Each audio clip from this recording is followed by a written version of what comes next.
The Lord is my shepherd, I shall not want. He maketh me to lie down in green pastures. He leadeth me beside the still waters. He restoreth my soul. He leadeth me in the paths of righteousness for his name's sake. Yea, though I walk through the valley of the shadow of death, I will fear no evil, for thou art with me. Thy rod and thy staff, they comfort me. Thou preparest a table before me in the presence of mine enemies. Thou anointest my head with oil. My cup runneth over. Surely goodness and mercy shall continue to follow me all the days of this protracted experience of death, and I will dwell in the house of the most super intelligent power, source, and force of love and creation forever. What's happening? Benton here. A rare, not only a rare day off, not even working on a holiday.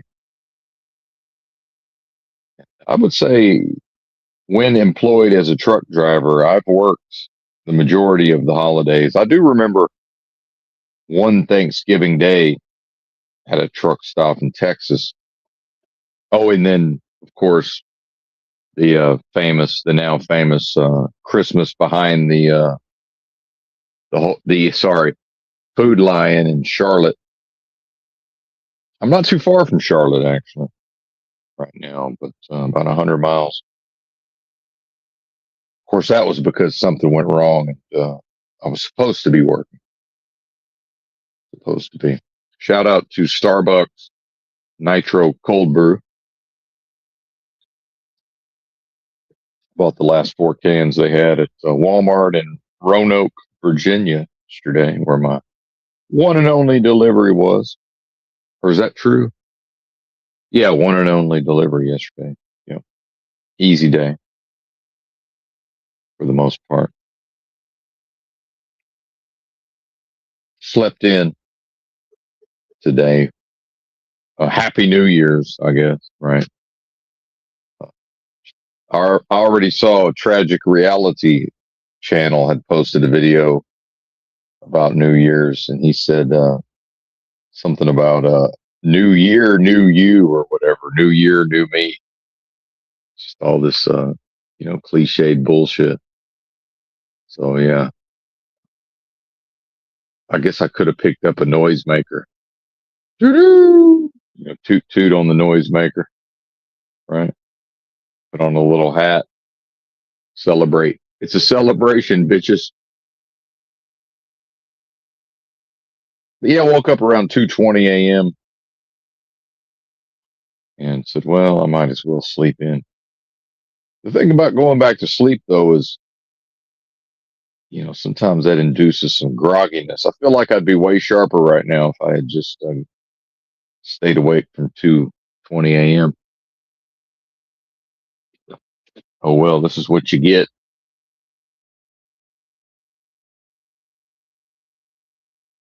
Well, there you go. Yeah, thank you. Scam Bankster Fraud says, Happy Gregorian calendar, air quotes, or quotes, New Year event. Yes, indeed.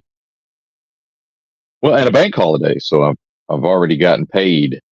Usually I wouldn't get, I guess they paid me probably last night before midnight.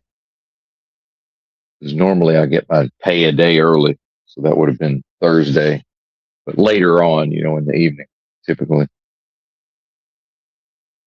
I still remember the days when it was just, the pay falls when, if it falls on a holiday, you don't get the money till after the holiday. I guess is Americans are so broke. I guess that doesn't work anymore. Now they do it before the holiday.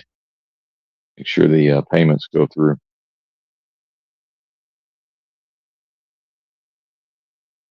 Well, and that's seeing that poster's name, scam, bankster, fraud.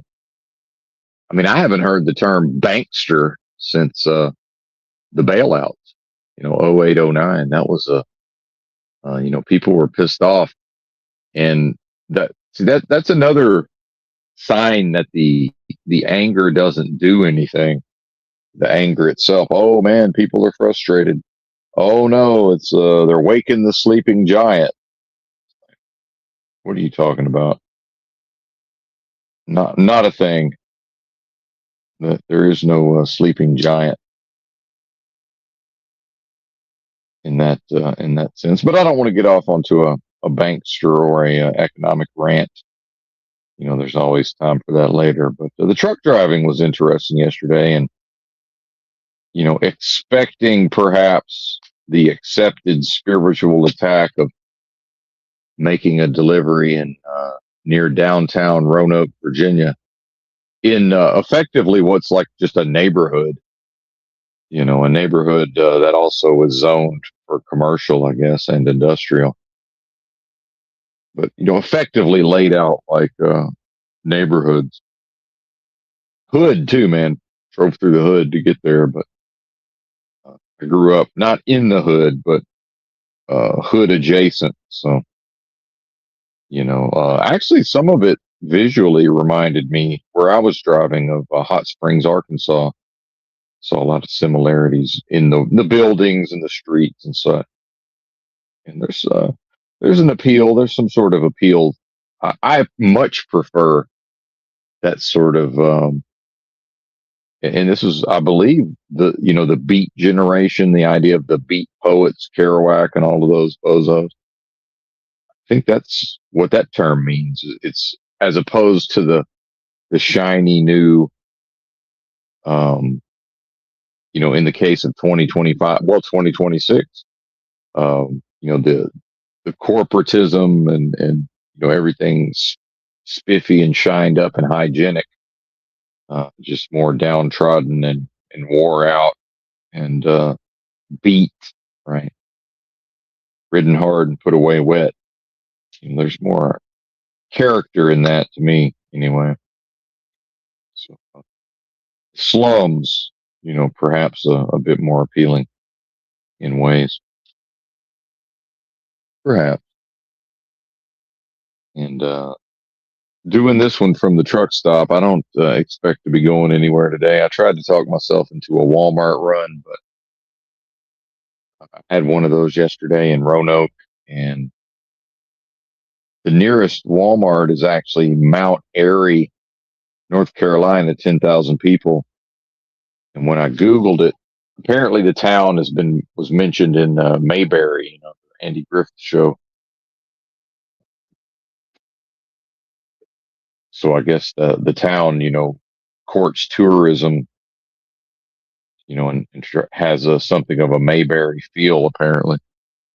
So there were a few items that I wasn't able to procure yesterday, such as my apricots, canned apricots, but I figured it was probably better to just skip it. And Roanoke's 100,000 people. I went to Walmart there. I don't know, going to a Walmart in even much smaller place, it's probably not worth dropping the trailer and bobtailing. It's good to just sort of do nothing time to time. As frenetic as the pace of my job can be, right? It's good to just chill the fuck out from time to time. Enjoy the holiday. Get back to it tomorrow. And this, of course, will restart my 70-hour clock. So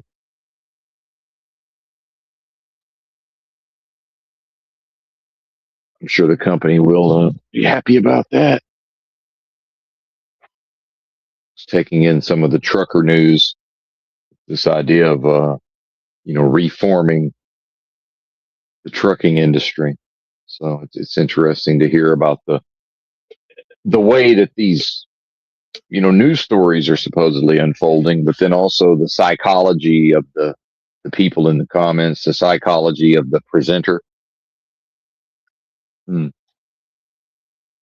it reminds me of something I borrowed from Dick Gregory, may peace be upon him.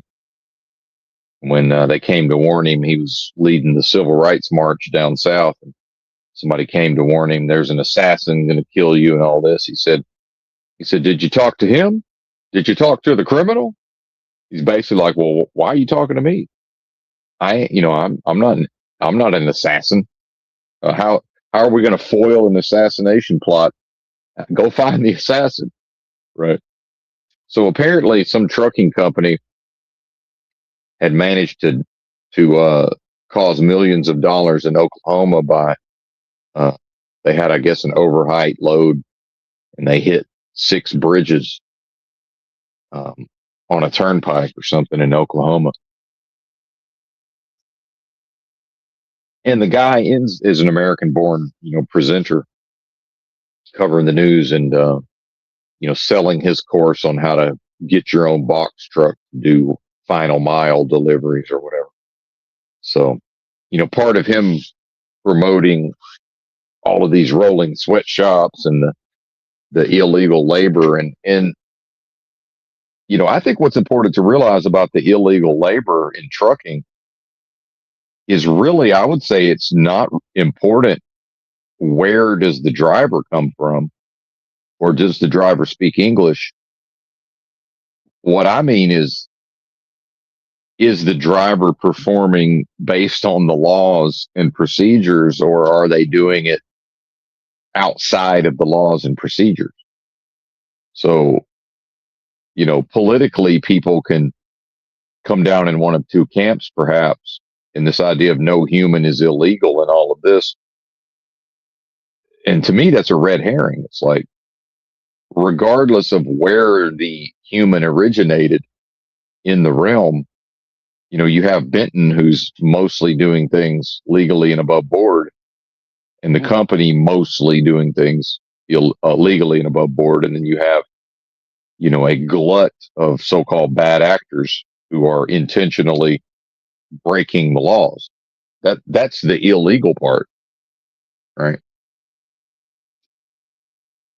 So they talk about people from developing nations being brought to America, and a lot of them are getting $500 a week to do, pretty close to the job I do. It's like, yeah, that's not legal, right? And so the news story ends up being all about how it's undercutting the wages, and then companies in America can't operate because it comes down to a mathematical formula of like, here's what it costs to, on average, to run a truck with, all in maintenance, all associated costs, including whatever it costs to pay the driver. And so some of these companies, just by having, way cheaper labor makes it, more possible. But then, of course, economically has the effect of helping to drive down the rates for everybody, right?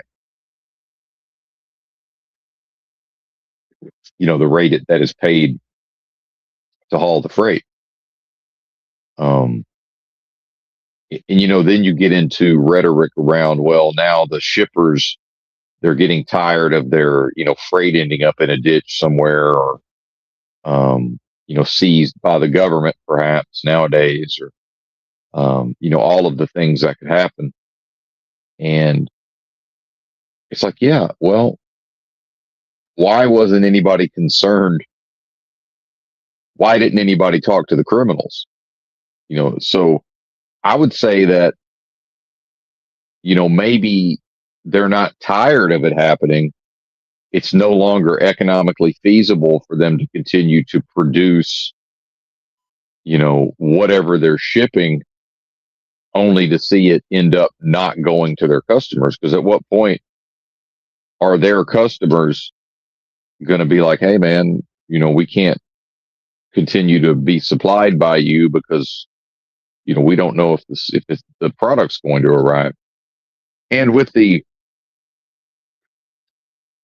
the corporatization and the warehousing and, all of these Walmarts and Amazons, the big boys, it's probably not as much of an issue for them. But, this place I delivered to yesterday is a small business in Virginia, and they do like overhead doors, and which increasingly apparently has become, uh,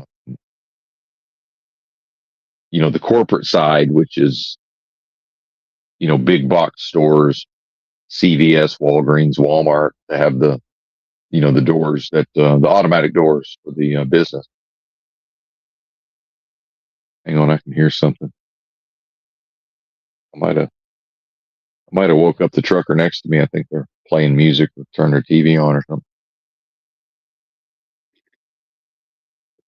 Probably should drop the trailer and bobtail to a different part of the lot, maybe. That might have been the thing to do. The hypervigilance might make it hard for me to continue to do the broadcast. Yeah, maybe. Let me see if I can move up front. That helps.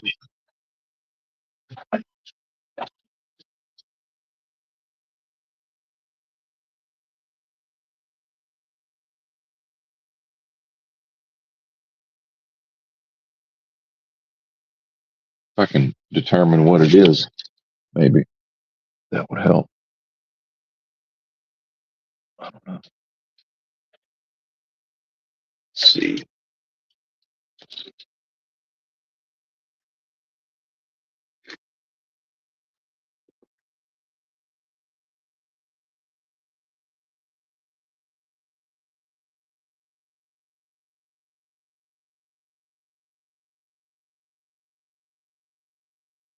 Can't tell what that is. Sounds like a voice, but it's like a TV show. Oh, maybe they're doing a live stream. Anyway, I'll try, but this may not be doable. And that's another thing. I don't have a lot of control over my environment. I have some, but not a lot.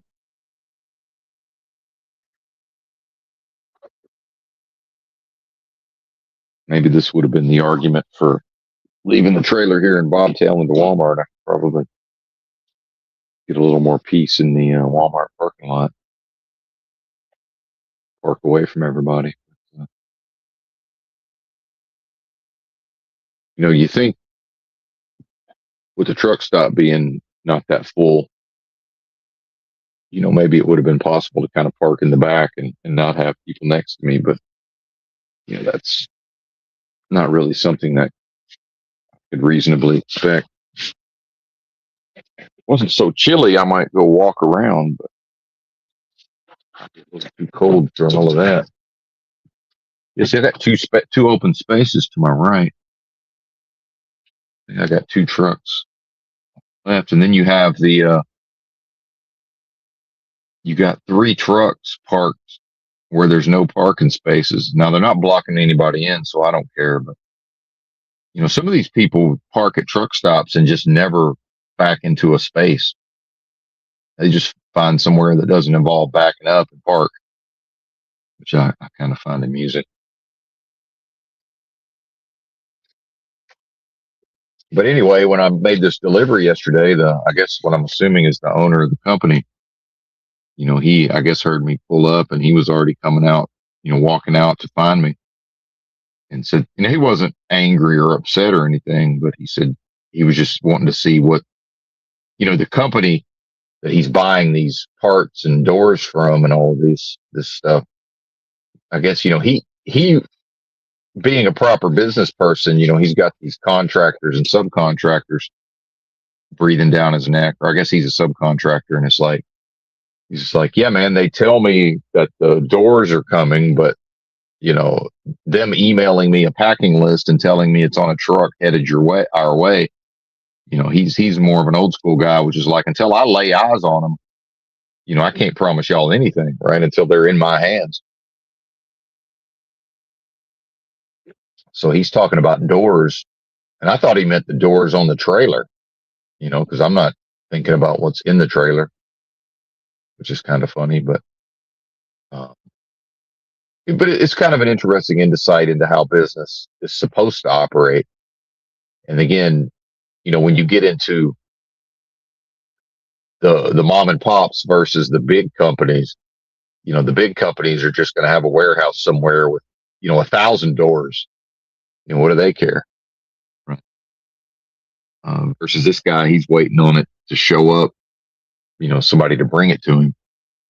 And then, so that's where you get into the more, you know, these shippers, at a certain point, it does become competitive enough on service to where it's like, yeah, we need to maybe pay a little more to get to be reasonably sure that the stuff's going to get there when it's supposed to, versus, to perform illegally and it just ends up God knows where. There's nobody, there's one person and just pulled up to the fuel island. So I got half of mine to fire the truck up and crawl over there.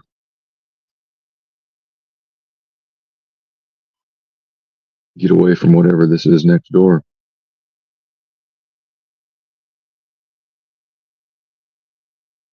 I wonder if they got the day off. That'd be funny if there's probably not too many people that are going to just sit in their truck all day. It'd be funny if we're the only two on the whole fucking lot that are going to be here all day and we park next to each other. That'd be kind of humorous.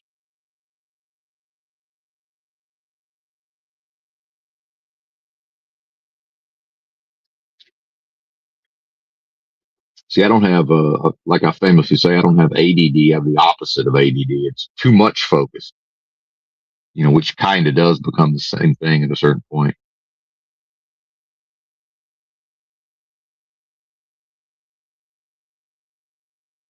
It's like, yeah, I'm not really capable of tuning that out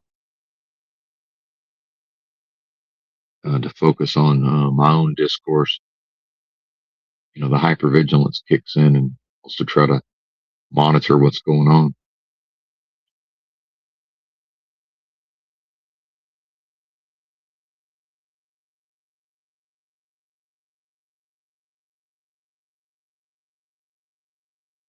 And then it's also like, well, why compete? I didn't hear a peep until I started talking. And then, 5 minutes after I started talking, now there's somebody else talking. It's like, well, I guess I'll just stop talking then, let them talk.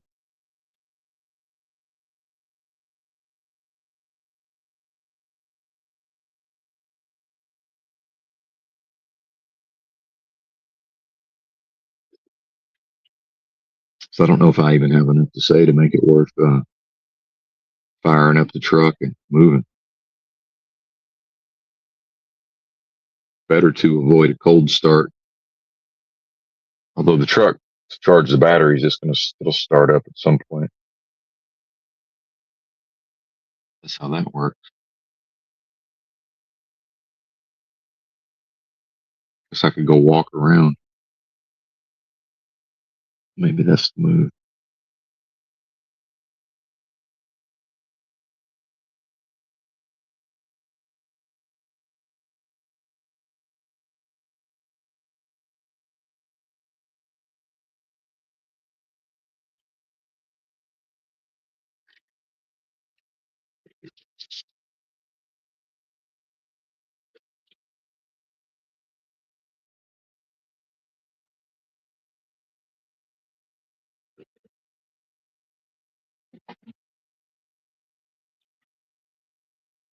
Bunch of clothes to do that though.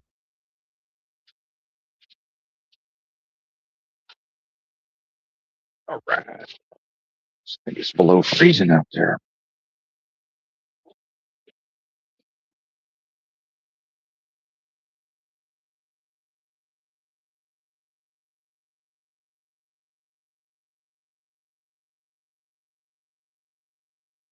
So bear with me. We'll take a walk around.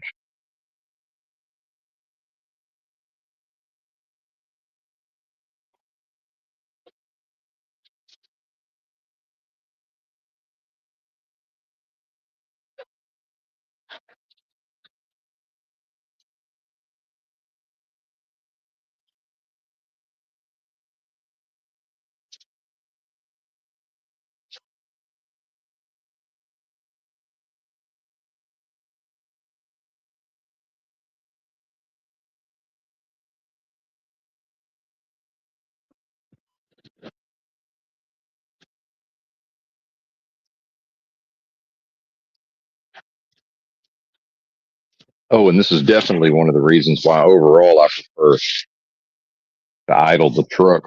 Because the engine's so fucking loud, it would drown all this out. So it's what I'm yapping about, whatever they're yapping about.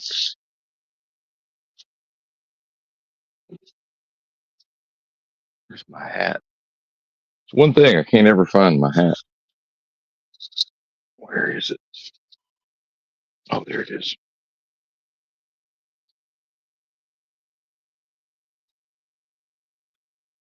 Yeah, walk about.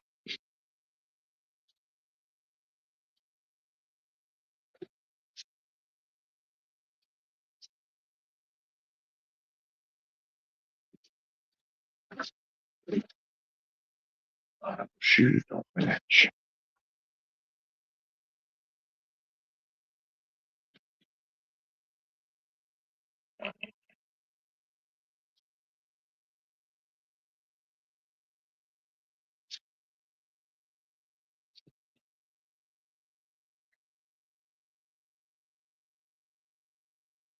All right, got my egg drink.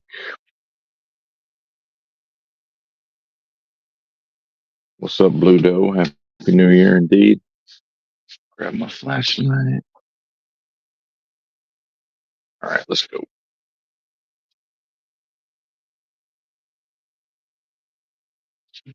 They're already winding down. I started talking less. Now they're talking less.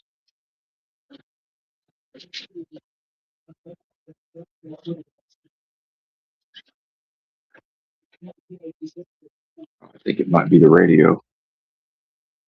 Fair enough. Yeah, the radio.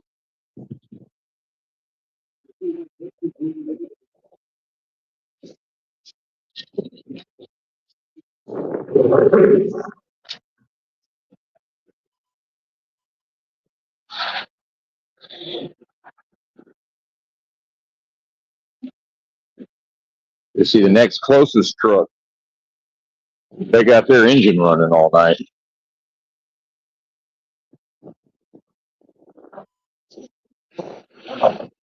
So if that was who was next to us, wouldn't have been no big deal.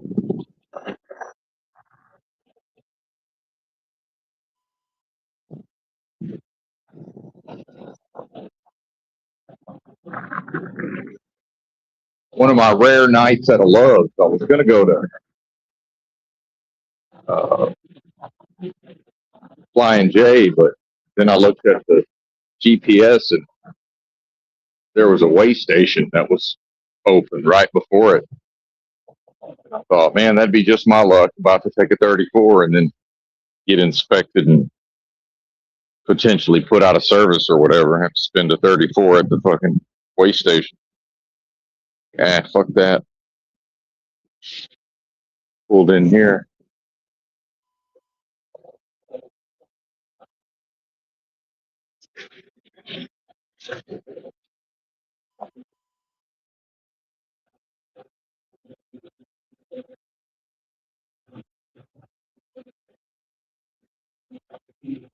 I think also this is a good way to take note of how difficult it can be to do live streams like this. Sort of, like a whole rhythm to the thing, that gets interrupted enough times or in the wrong way.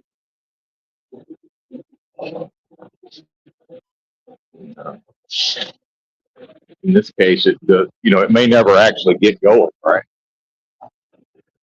May never actually happen. We'll see if I get far enough away from everything.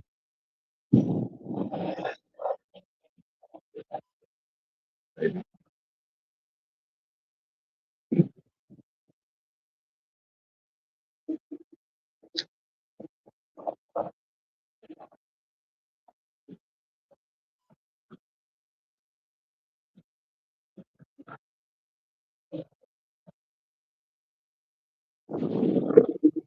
It is funny looking at how many trucks just make up their own parking space, but then I doubt the lot ever filled up last night because the holiday. There was probably always spots to back into.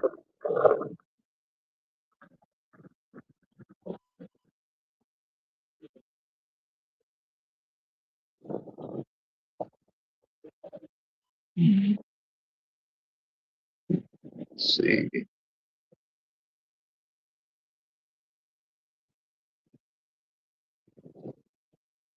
See, maybe a little homeless trail, maybe. I don't know. That's pretty steep, though. Yeah. Yeah, a little path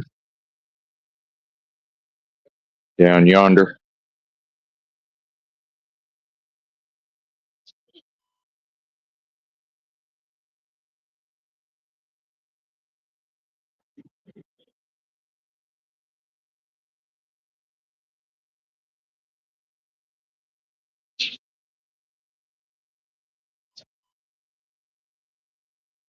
Yeah, I think it might be a bus this morning, folks.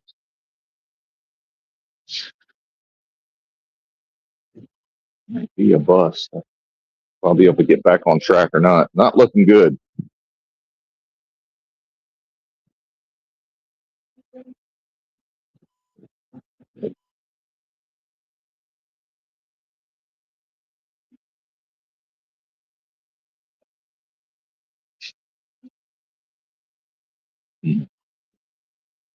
Yeah.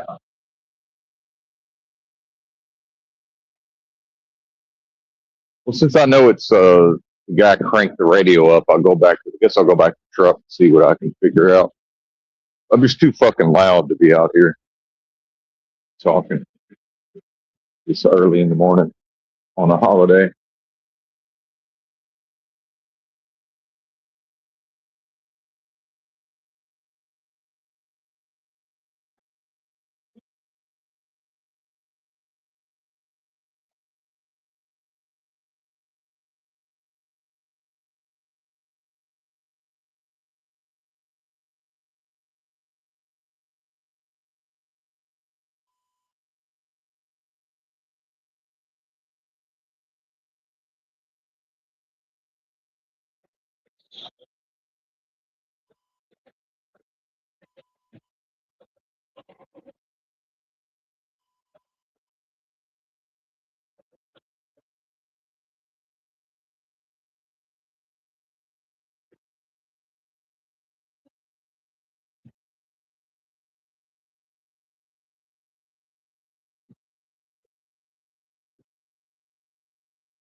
I got way too many clothes on. Take all this shit back off.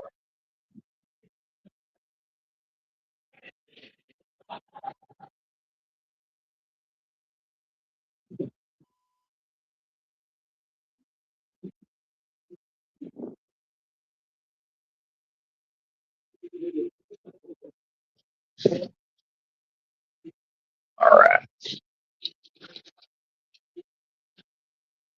Bear with me, folks. I think I'm going to go ahead and got some trash to throw away and some pee bottles here.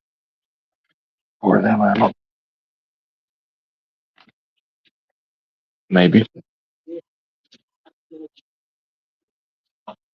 Yep.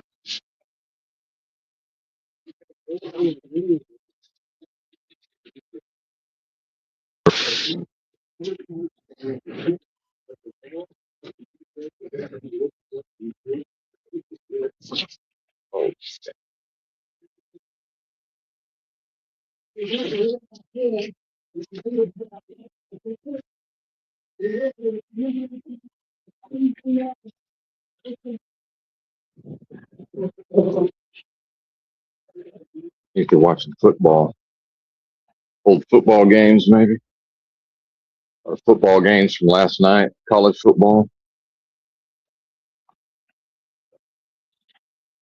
Yep.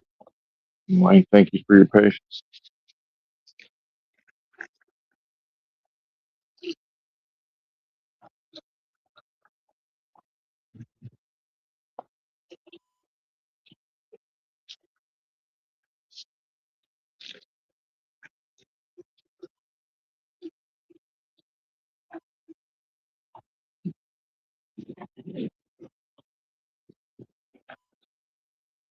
All right.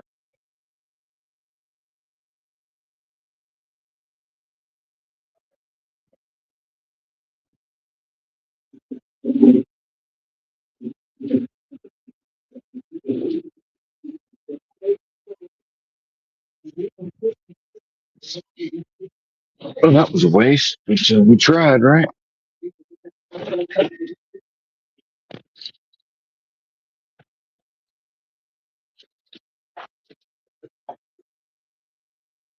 Yeah, there were two trucks nearby. They're both idling, and there's a space in between them. But it's like, man, it's not even a day off if I'm going to do a bunch of stuff. You know?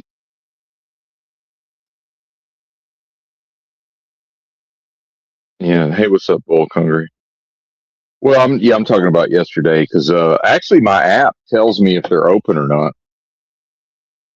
So I pay like 16 a month for this smart truck route too, and it's not 100% accurate, but it's pretty close. Now, what I've noticed is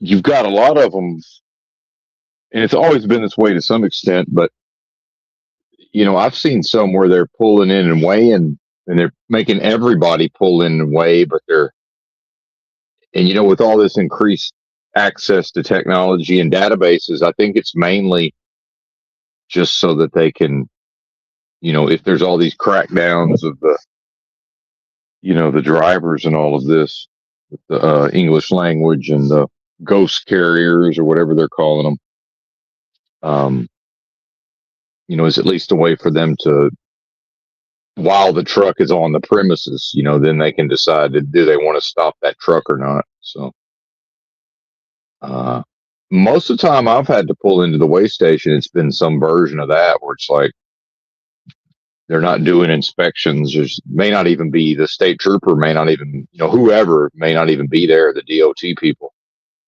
It's just maybe like one person in the command center. But yeah, the app actually tells me, like, because the other truckers that use that same app, when they go by it, an option pops up to say, is the weigh station open or is it closed? So it said open, so as I'm coming up to it, I can see that it's open, but it may not be open. And then, sometimes they'll open it and close it and open it and close it, right?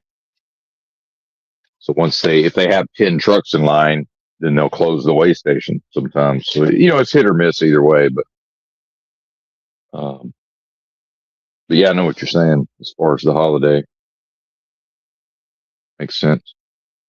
Yeah, I would say it's like 80% accurate, I would say. And sometimes it just doesn't know. Like sometimes it just doesn't. It probably, if nobody answers the question in a given period of time, it probably just resets to no info. Because sometimes it'll have no info and then I'll go past it and it'll ask me, is it open or closed? And then it'll switch to open. So, well, I mean, what if I just, you know what I mean? Like, I'm free to just tell it the wrong information. But then, the next person that comes along, um, it probably has some means of figuring out how reliable, over time it would probably figure out how reliable is my reporting and such. I'm guessing. I don't know. Yeah, it gives me really good routes though, overall. In fact, most of the time I can just punch in an address and be reasonably sure I'm getting a proper route.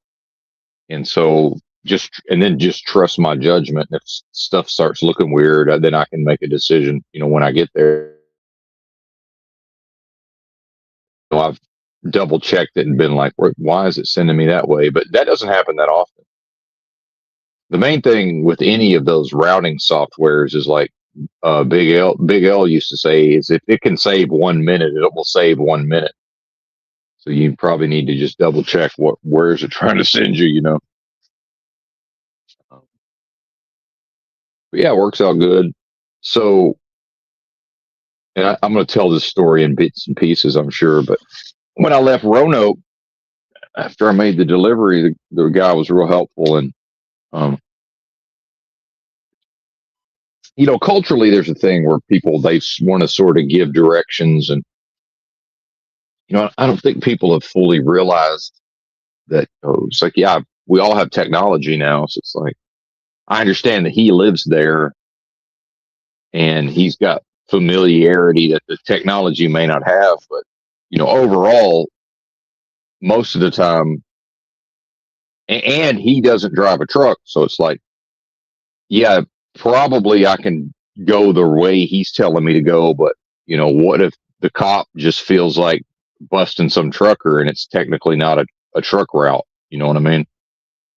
That's always in play too. Like, I'm responsible for what road that truck ends up on. And that's another thing about this software. It's not 100%, but it rarely tries to send me somewhere and I get there and it's like the signs say no trucks. And then sometimes you can tell, oh, that's just the locals got sick of trucks going down their road and they just made their own signs. That happens too. I'm looking at the sign going like, that's a homemade sign. So if I don't have to go that way, maybe I won't. But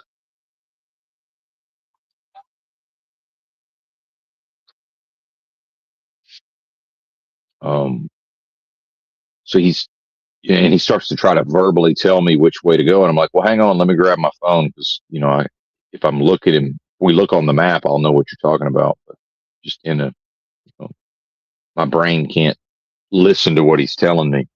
I'd have to at least write it down. My brain can't just and I think it's hard for people to relate to that because he already knows the information. It's like to relay that to me verbally. It's like, yeah, my brain doesn't have a mechanism to convert this into something useful. Um, and I have to drive the truck in unfamiliar terrain, while I'm trying to remember.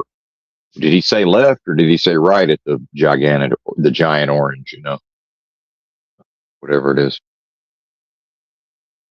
Oh, and now the radio stopped, which is even worse, perhaps. It's like now maybe they're listening to me. Jeez. Turn the radio back on. It's 2026. Doesn't everybody have headphones by now?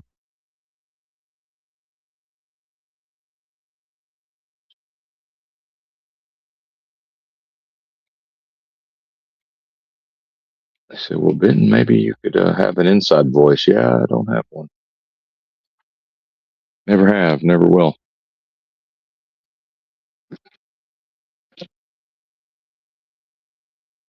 And so I thought to myself, okay, I'll see which way he's saying to go, and then I'll see what my GPS gives me. And, Virginia can be quite hilly if people don't know. And I ended up, once I saw, and he was telling me to make a right out of that area, and the GPS wanted me to make a left. So I'm already thinking, okay, but to make the left turn was a shorter and more direct route. And the way he was sending me had way more turns, and a lot of them are actually tight turns and all of this, and more like through downtown. And I'm like, all right, well. So when I get to the road that the GPS wants me to go to, it's like straight uphill. So I'm thinking, okay, this might not be a good sign. So it's like, fuck it, we'll do it anyway. And it was like straight up, straight down, straight up, straight down. And of course, the one thing about being Benton and truck driving, of course, though, just one vehicle shows up out of nowhere to follow me all through this, right? You know, uh, and I'm just like, hey, that's your choice. There has to be other routes to go in a pickup truck. Unless they live on one of those streets. It's like, oh, what is that? Just the one vehicle, because it was dead. It's a dead area. Nothing's happening. Maybe just some few main roads. All the side streets are just ghost town, tumbleweed. It's like, what I'm always fascinated by just that one car or pickup, that magically appears to get right behind the truck. You know, I'm starting to think they do it on purpose. There's people attracted to that sort of thing. Now some would say, well, maybe they're trying to get hit. It's like, well, I mean, maybe, but they really probably need to get closer to the tractor. It's not a huge chance of me hitting them back there when they're back there behind the trailer. Um,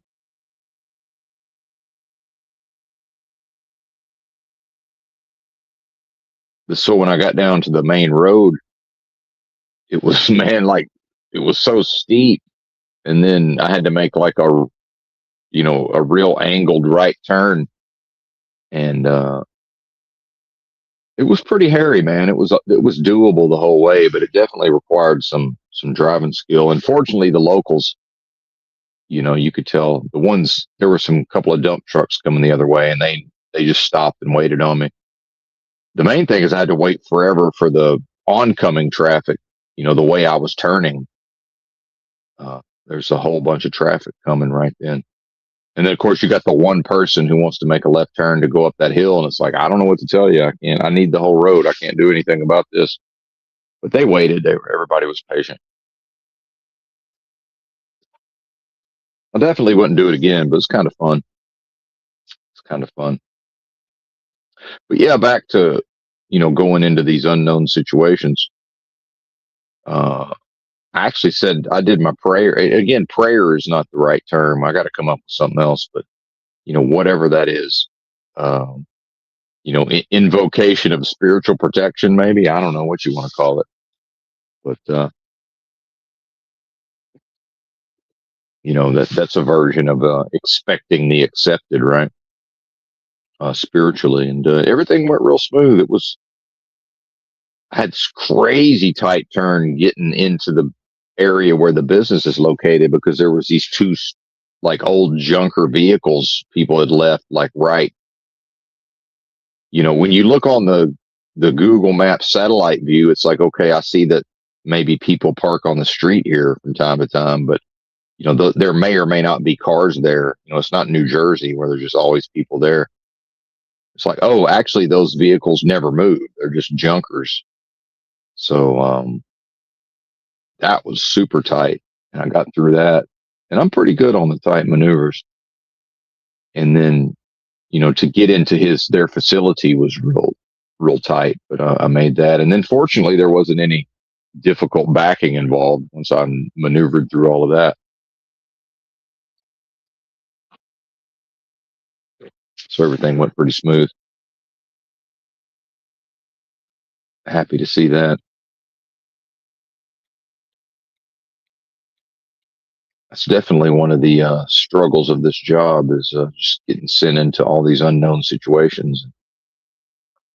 Because that's the version of uh, not everybody has the same ability, and some of us, like, I'm retarded on the backing up, but I'm really good with the tight maneuvers driving forward. So he said, yeah, we've even had drivers that backed in off the street because they didn't think they could make it going forward, and it's like, I was like, yeah, I just happened to be, I'm just better than average with the tight stuff going forward. I said, it looks tight, but I know I can make it. And especially since I showed him what I did up the street, and I was like, if I can do that, I don't think this is going to be difficult at all. Um, but it's a good reminder that, because some of these places I go, it's the spiritual attack as well. Everybody else does it. Everybody else does it. It's like, yeah, man, I ain't them. And, I go down it snows half an inch sometimes, and I watch 3 or 4 big rigs that either roll over or just rolled over. It's like, yeah, what if that's the same drivers? I'm not, I'm going to go right past them and keep driving. Some of them just drive until they get stuck in a ditch somewhere. You know, it's hard for people to parse all that out in their minds. It's just like some of it is like what I will avoid doing. That's the exact same reason I don't end up in the ditch or rolled over somewhere. Same exact reason. It just doesn't look that way. But everybody wants to say safety first. It's like, man, nobody gives a fuck about safety. You just face the reality. Nobody cares about safety. Not in practice.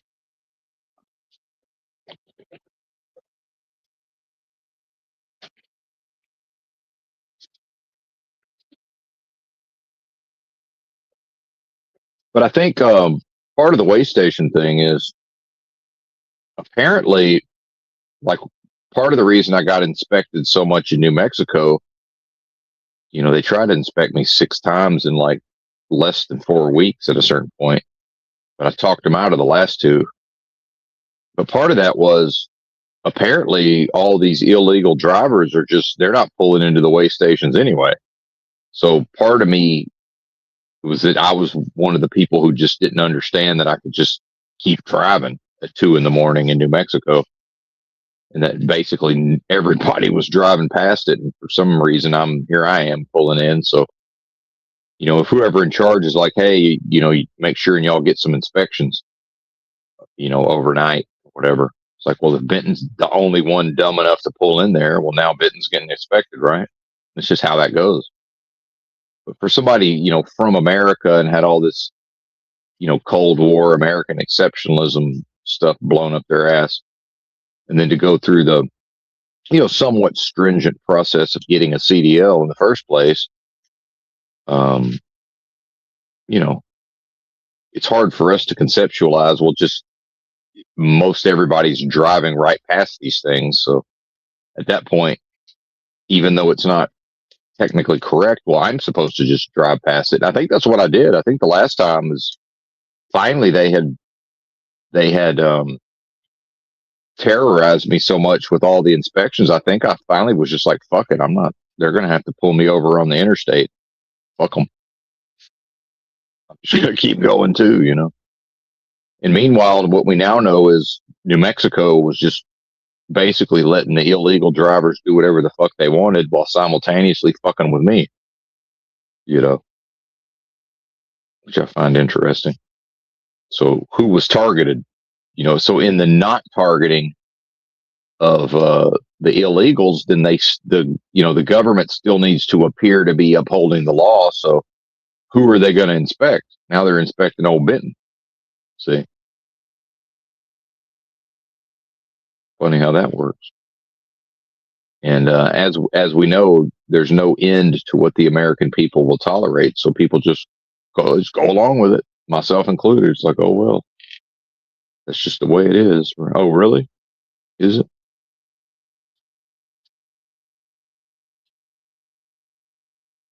Is that the way it is?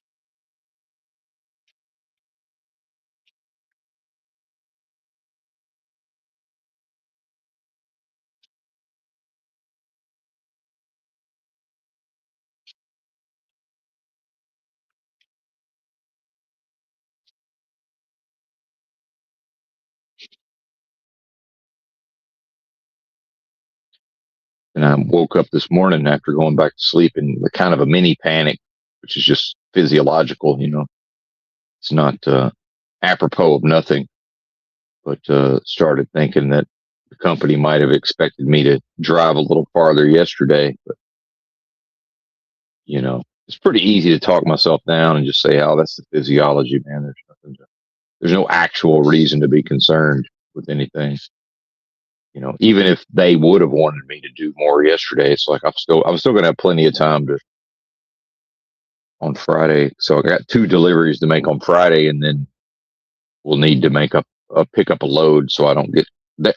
They're always real worried about getting stuck over the weekend, which is really like, you do know that there's places I've picked up loads. Hell, I've picked up loads on Sunday evening before, right? Like, it's not just, I think it's this obsession with, giving their dispatchers the weekend off probably, but then, the owner seems like the type that he wants somebody on top of it, making sure that the freight's actually getting picked up. It's not enough to just assign a load. Oh, Sunday afternoon pickup and then go home for the weekend. Now the dispatcher's not that he ain't got the weekend off if he's having to monitor what I'm doing, right? So it's like, yeah, get them loaded on Friday and then, don't deliver till Monday at the earliest. So there's definitely an obsession with that, with those dynamics, which, really shouldn't have anything to do with my job. Yeah, I work every day. Why does my job need to be done in part based on, that traditionally, employment is it's no longer Monday through Friday, 8 to 5. It's just not. And some of it is we're still trying to force like a way of life and a quality of life that it doesn't exist in the first place. It really doesn't. I would say for most people, it's dead and buried. So it's just become like a very artificial thing, you know?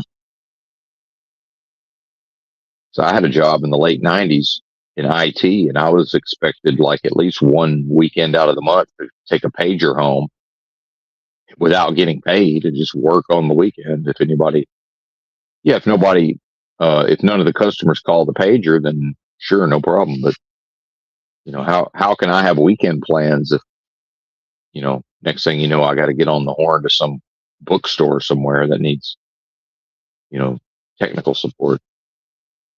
It doesn't even make sense. So it's got to be way worse nowadays. This idea of work-life balance and all of that. And so that's part of the thing is like what I saw in Echo Park, Los Angeles, is it's so expensive for the gentrifiers to live there that it's mostly people. Yeah, you got some trust fund types, of course, that's always a thing, but just meaning people who just have income no matter what. And if that's where they live, that's where they live. But um and some can, they can pick a trendy area and afford to live there, right? And there's always the types who have resources and just sort of get in early on the trends. But the people who are earning $250,000 just to be able to live in Echo Park, part of that is that they obsessively manage their time. And so their work life balance is they walk out the front door of their apartment building and the weather's almost always nice. And there's, everything's walkable in the local area. And, there's a park and there's, exercise equipment in the park. And there's, trendy gyms in the area. There was a CrossFit place. You have some actual activities that somebody, that would understand, hey, we can live in a densely populated urban area that has amenities. And, if we're willing to dodge the potential poop on the sidewalk, which is overblown. I mean, yeah, it's a thing. It's a thing everywhere, but it's a bit overblown. But if you're willing to dodge some homeless drug addicts here and there, um, I see the work life balance people. Like I would see them every day, and that just in order to live there, these have to be your go getter types. And in some way, this is economically, this is what has been promoted in America, and it's you got the conservatives and the MAGA types and the traditional family values Christians, but like Trump's own children, do you think they're more like what I'm describing? Or do you think they're more like the people are where you live? Like Trump's own people, what are they like? His own children, his own family.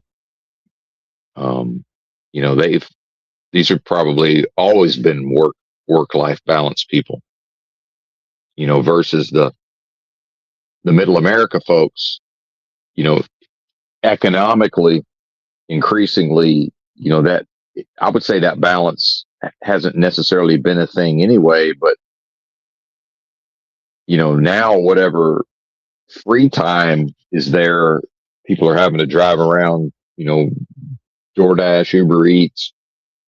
Like I said, recently, running into all those grown ass men doing grocery shopping so that they can deliver, people their groceries, which look, I mean, I'm not, you know, um, casting any aspersions there, but it's, again, they're relegated to that. I don't know that they would have freely chosen that, right?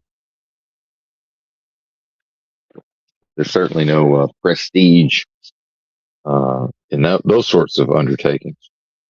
Because I talked recently about how a lot of those people have 9 to 5s. I can tell just by looking at them. A lot of them have 9 to 5s, white collar type stuff, but those jobs only pay like 45,000. like maybe 60, but they're considered prestigious for whatever reason. Versus, whoever runs the Frito-Lay route probably makes 80, and you see them in the super center, stocking the Frito-Lay aisle twice a day. But then there's no prestige in running a Frito-Lay route. Meanwhile, is the person running the Frito-Lay route, are you ever going to see them in there pushing a basket around, and it's looking like they're doing the Walmart Spark app, and they're about to go deliver people groceries. See, so which job is viewed as blue collar and unseemly, which job is viewed as more white collar, upstanding, and prestigious. But then one pays significantly more than the other, and then the people who have the $40,000 to $60,000 jobs can't, unless they discipline themselves with their spending and live again below their means, which almost nobody does these days. Now next thing you know, their every free moment is going to, gig apps, right? And then the gig apps, the software operates and the algorithms operate towards, once they draw a bunch of people in, then over time, the algorithm figures out how to get the maximum productivity out of everybody, and to where whatever they're getting paid through the app will just average out to like $16 an hour or $18 an hour. But remember, they owe taxes, it's taxable income, and they've got expenses from driving around in their vehicle, and it's 1099, so they have no benefits. See? And so they're actually signing themselves up to work in a sweatshop. It's a metaphorical sweatshop. So it's this idea of, these developing nations and third world sweatshops. Well, when I see 3 white collar grown ass men, working through the Spark app at Walmart, that's a third world country sweatshop. Yeah, I understand they've taken a shower and they live in probably a decent house or an apartment, and they drive a decent car. But here they are, pushing a shopping cart around, and again, not that there's anything wrong with that, but it's a sign to me that something's, I can't even say very wrong with society, because this is just what society is. But then, nobody is in Walmart and sees the person, making the Frito-Lay aisle look pretty and think, oh, well, there's a hardworking American that makes enough money to, if they could find a partner that didn't need to live some big lifestyle, and if their children weren't programmed by television and smartphones and their peers to, need to have a certain image and to have a certain lifestyle, if people could just live their lives, you could still potentially raise a family on 85,000. Potentially. I mean, yes, of course it's going to be hard. Guess what? It's going to be hard no matter what. And, increasingly it's not going to be possible, but, and I'm not even talking about, I'm saying, look at how that person's viewed. Nobody thinks, oh, that's a person with a good job and a good wage. It's more of a, well, maybe they could have gone to college and, gotten a white collar job and be working in an office somewhere for what? Half the pay? What's the point of that? It's the same hours. Or, maybe the Frito guy gets started earlier. And again, maybe his day's a little longer than the office worker, but now the office worker is not making 85,000 total. With the gig apps, they're not making as much as the Frito-Lay guy, and they're putting in the same hours or more hours or less money. But again, how does society, at the level of status quo, social contract, conformity to peer groups, I make more than if I actually worked an entire year, I would make more than double what a lot of these office workers make. And I have no prestige based on my job duties. So somebody that makes 40,000, you know, is viewed way more favorably. So, I mean, clearly, people say, what's it matter? Well, what if I was a younger man that wanted a family and needed to attract a mate? Women don't want truck drivers, I can assure you. And, it doesn't really matter. Benton's always been able to do all right for himself. But, you could tell a woman, hey, this guy makes six figures, and it'll sound good until they find out he's a truck driver. It's like, well, no. And then someone say, well, yeah, they don't want their man gone all the time. But okay, well, go work at an office nearby, make $40,000, and come home to her every night. And probably she's going to be saying, why can't you take me anywhere? Why can't we go on a trip? Why can't we do this? Why can't we do that?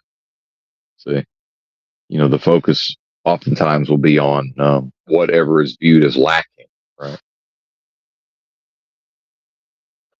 Which is why some folks have figured out pretty early on, why bother trying in the first place, because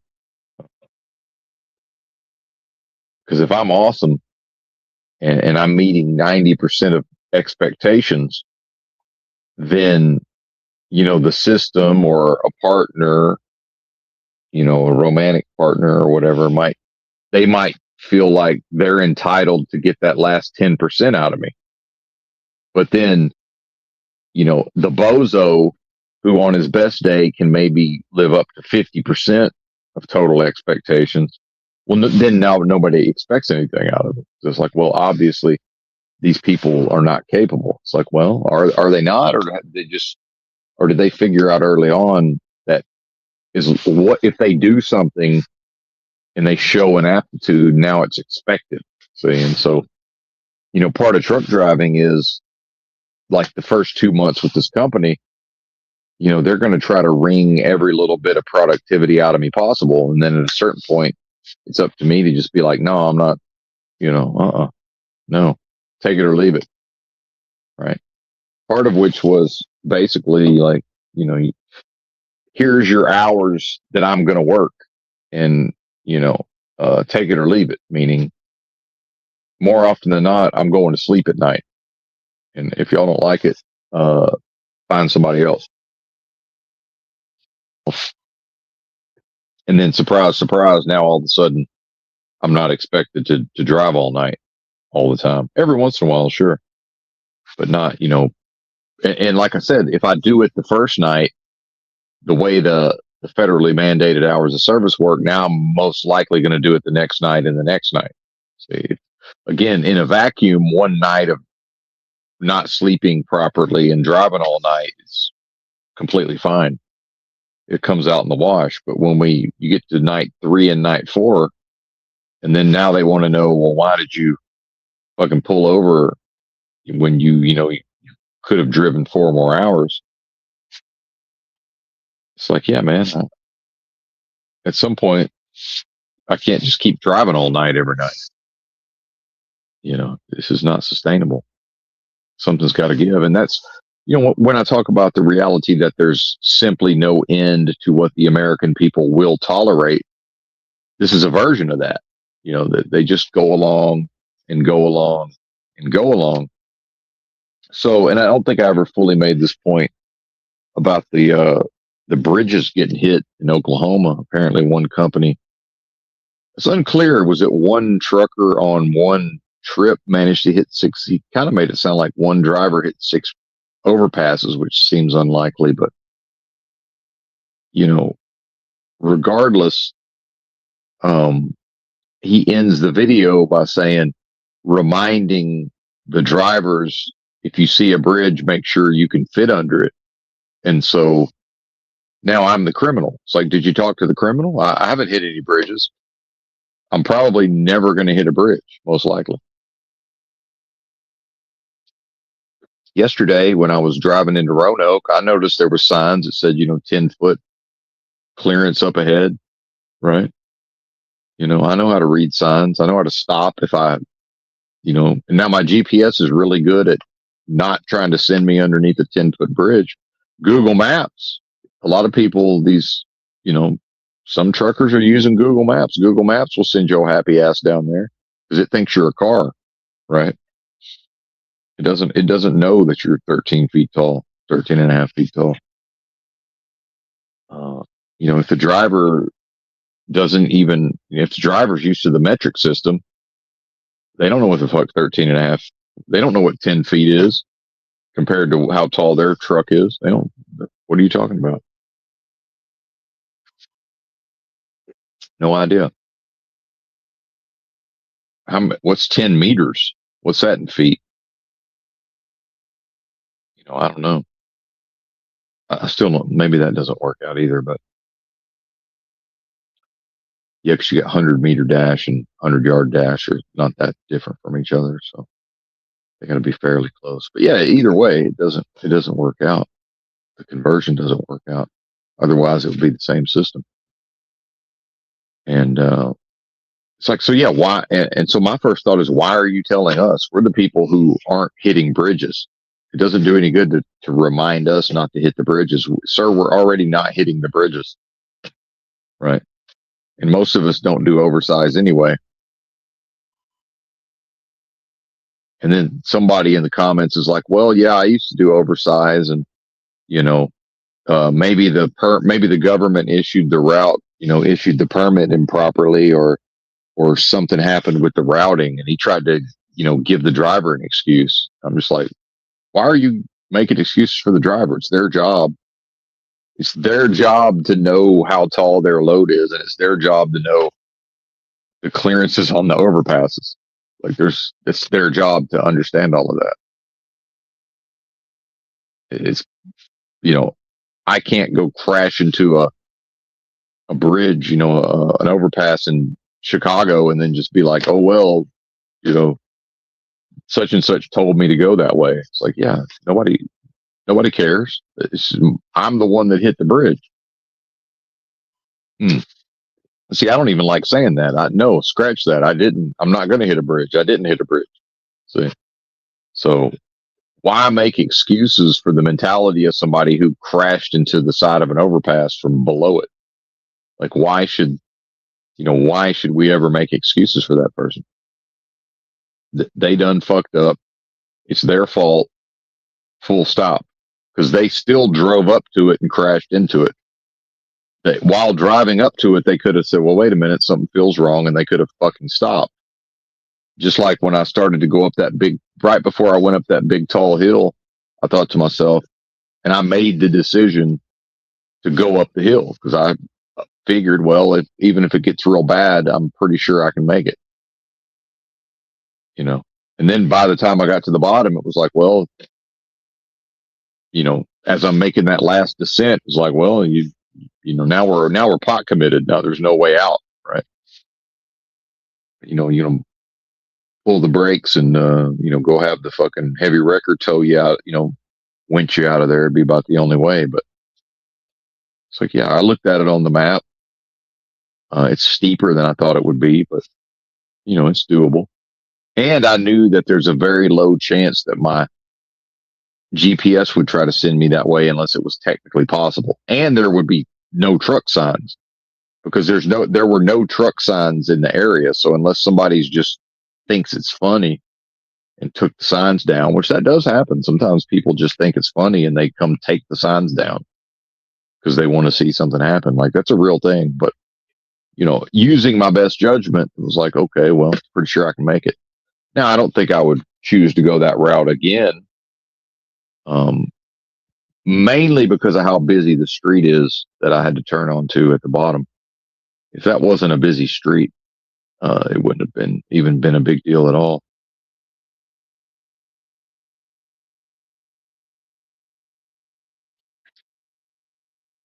No need to unnecessarily inconvenience people.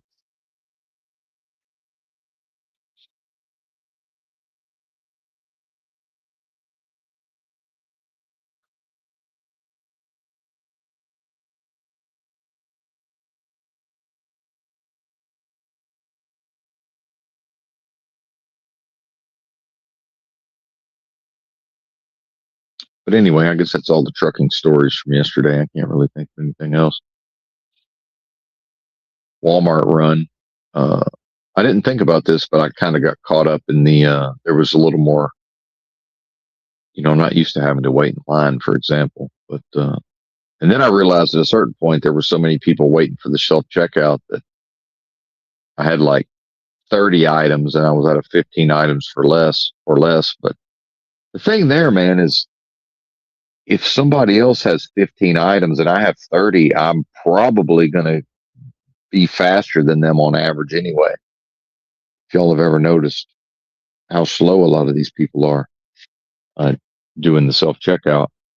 I mean, some of them are there for 15 minutes. I remember being in Vaughn's in LA, actually.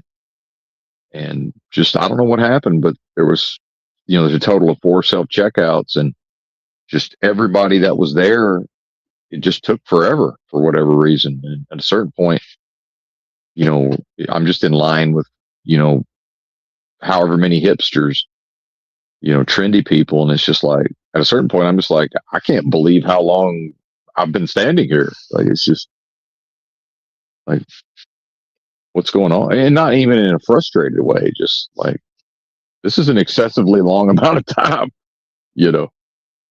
And not that I mind waiting, but you can feel, when people are getting impatient and agitated. And remember, especially if these are the work life balance people, some of their willingness to to have $4,000 to rent a $4,000 a month apartment or whatever is that they can physically walk to the grocery store, buy once a day, buy whatever they need for the day, and walk home.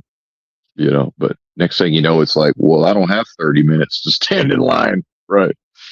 Because the time management, in order to make $250,000 a year, for it to be economically feasible to pay 4,000 to 5,000 in rent, it's like, well, now you're looking at the watch, like, shit, I don't even have 30 minutes. But what would the corporation prefer? The corporation wants everybody to pull their phone out, shop on the phone, and then have somebody shop for them and then bring it to their apartment. Right. So now, where's the work life balance there? See, because, what are the benefits to the human of actually, getting out in the sunshine? And, the air quality, believe it or not, is not that bad in Los Angeles. Uh, it's decent most of the time. And it's not perfect, but, you know, it's funny because people make fun of California so much for the environmental stuff, but smog was a big thing in LA in the 60s, apparently in the 70s, and they've mostly cleaned all that up versus, now this idea of these mega cities in China and, you can't even breathe the air and all of this. It's like, what would it be like there if people hadn't said, fuck, we're not going to have poor quality. We're at least going to be able to walk around and breathe the air, and, they've been able to accomplish that. So, yeah, good on them. But, I think you understand the point I'm making with the work life balance. And so I got caught up in some of that, but, and nobody said anything, but you can kind of feel when people are thinking, what's this guy doing? But, I hustle up anyway. It doesn't take me long to get through there. So not a big deal. And half of that is probably like, how can he afford to buy all this stuff? $150 and I got $100 cash back. Like, yeah, I live in a truck, motherfucker. All right, maybe this guy's leaving. He's fired his truck up. Although I think he fired it up. I think it's just his truck doesn't idle.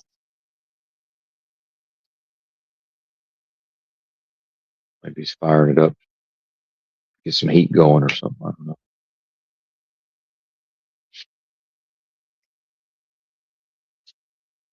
Yeah, that's one thing I liked about my last job, Sun Transportation Systems. The truck idled, no APU.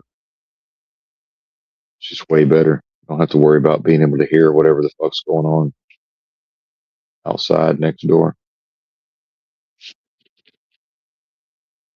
And if you're running your car or you're running your truck, the climate controls, the shit actually works, right? This this heater in the sleeper that works off the batteries. Now maybe it's diesel fired too. I don't know, but um, it's basically it'll give you maximum heat or no heat. So it's got a dial, right? But I can't if I turn the dial to a lesser setting, it doesn't blow warm at all. So all it can do is run max heat or no heat. So it makes it almost unusable at times, or it fucks with my sleep. So it's like, yeah, so when people talk about the economy and all this, oh well, long haul trucking, blah blah blah. It's like, yeah, can you live on the road in a environment that you may not be able to get a proper night's sleep because it's physically impossible to ensure that the climate in the truck will be proper for you to sleep all night? Because I got woke up. In a way, what woke me up the first time was that it got so fucking hot in here.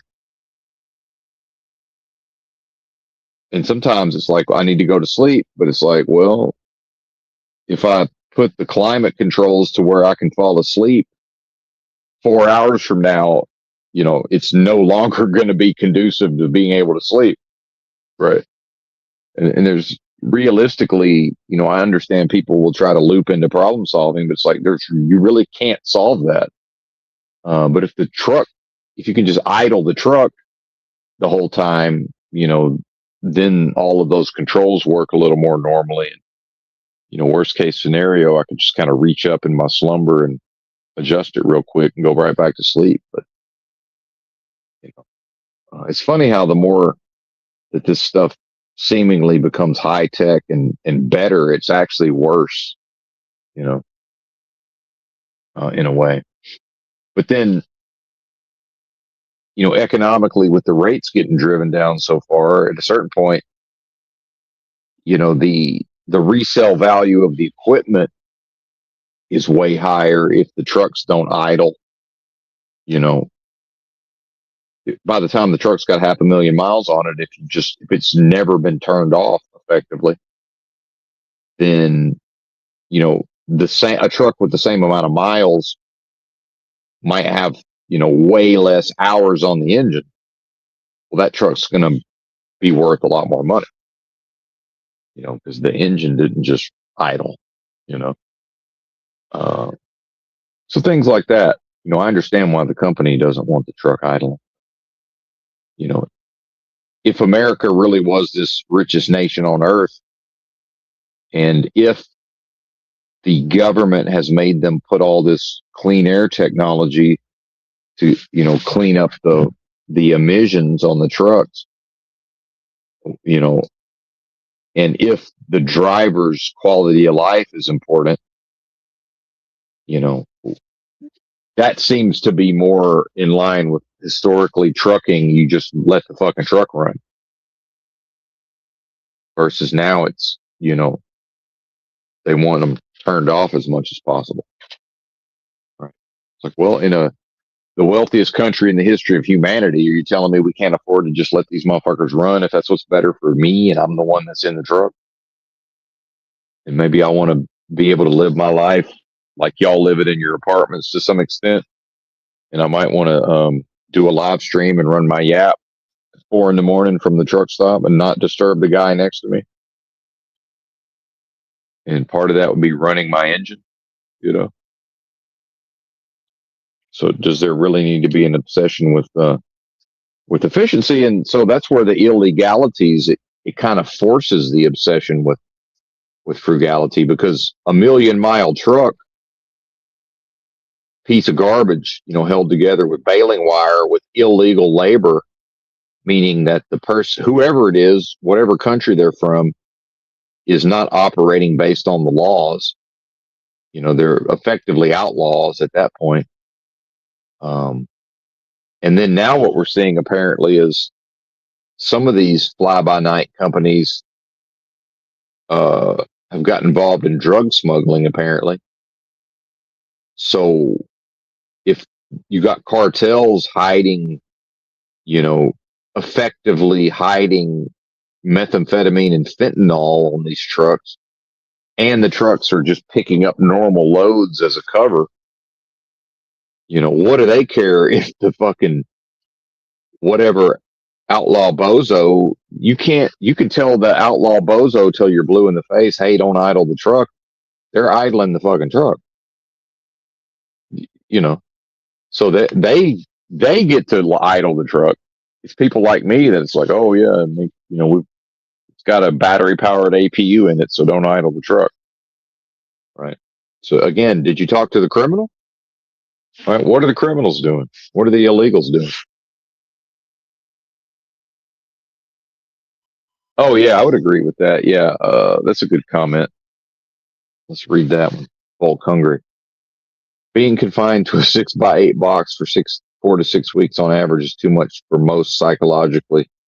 Yet long hours, dangerous conditions, risk embarrassment or prison. Yeah, exactly. That's and I like that you use the word embarrassment, because there's times when I'm, just walking around some facility somewhere. I have no idea where to go. I just look like a moron because I've never been there. There's no clear way to know where to go. Human nature is kind of just, hey, look at that dummy. You know, why doesn't he know where to go and what to do? It's like, and nobody goes, well, because he's never been here and he doesn't fucking know. And can't you remember the first day you started working here? You also didn't know where anything was, right? And that all just sort of gets forgotten. And sometimes, and then it's almost like I'm begging at a certain point. It feels like I'm just, where do I have to go and who do I have to beg to get this freight off my truck? Or where do I have to go and who do I have to, you know, um, bow and scrape before to get to get assigned a dock door, right?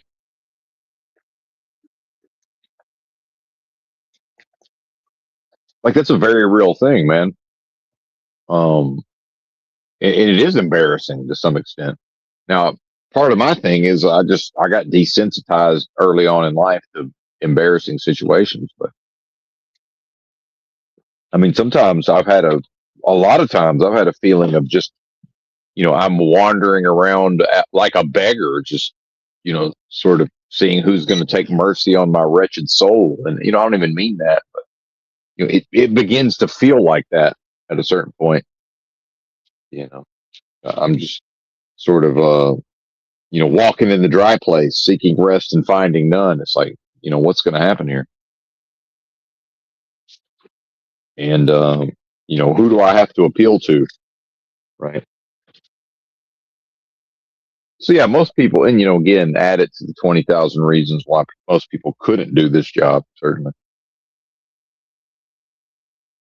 yeah, and poor working conditions in the best of times, and that's before the humans get involved. Make it worse. That's just the built into the job is poor working conditions, and this is part of the speeches I used to give in Los Angeles. Because remember, like half these people are actual fucking lefty commies. Like there was, I've ran into literal commies on the streets before. Right? It's a real thing. Uh, and so to understand their own rhetoric and to understand their own ideology at a certain point, I'm like, look, I'm only here. If anybody's curious why I'm wandering around, being homeless here, it's like, because the American people would rather have dangerous people. They'd rather have workers from other countries who are dangerous and not even technically qualified to do the job. They would rather share the highways with those people and have me here doing nothing than to provide me with a proper wage and proper working conditions. Because, I would tell them I'm qualified and somebody will hire me as early as today to go drive a truck long haul. But then see communist rhetoric and ideology, it's all of it. It's a lot of it is about, workers' rights. And it's this idea of, proper working conditions for the workers. So I'm pointing out that it's actually the actions of the people, because the people prefer to have the cheaper, unsafe driver, because that's what suits the corporations versus, what should be good for the people, right? And all of these, if you look at the history of communist revolutions, a lot of it is tied up in, at least rhetorically, the idea of what's good for the people and the workers, right? The idea of the workers owning the means of production. Well, that sounds good on paper, certainly. Now we see in practice it doesn't work. Well, guess what? Neither does capitalism. So, I mean, what's the difference? And, and of course, we don't have capitalism across the board. It's as a amalgamation of many different ideologies, certainly, but in America, I would say, I don't know what would even be dominant at this point, but the corporate fascism is quite strong, certainly. And see, the 6x8 box doesn't bother me at all, because what I did before this was I lived in the streets with nothing, went place to place, you know, slept outside mostly, and or a homeless shelter, but mostly outside, and had my little tent or my tarp occasionally under the stars, which sounds way better than it actually is. You know, surprise, surprise, almost every night of all of our lives have been spent. We go to sleep and there's something above us, right? Just trying to sleep out in nature with nothing over the top of you. Good luck with that. But I've done it, certainly. But and on the streets at times. So yeah, to have a door that locks, and a somewhat secure space and all of these things, and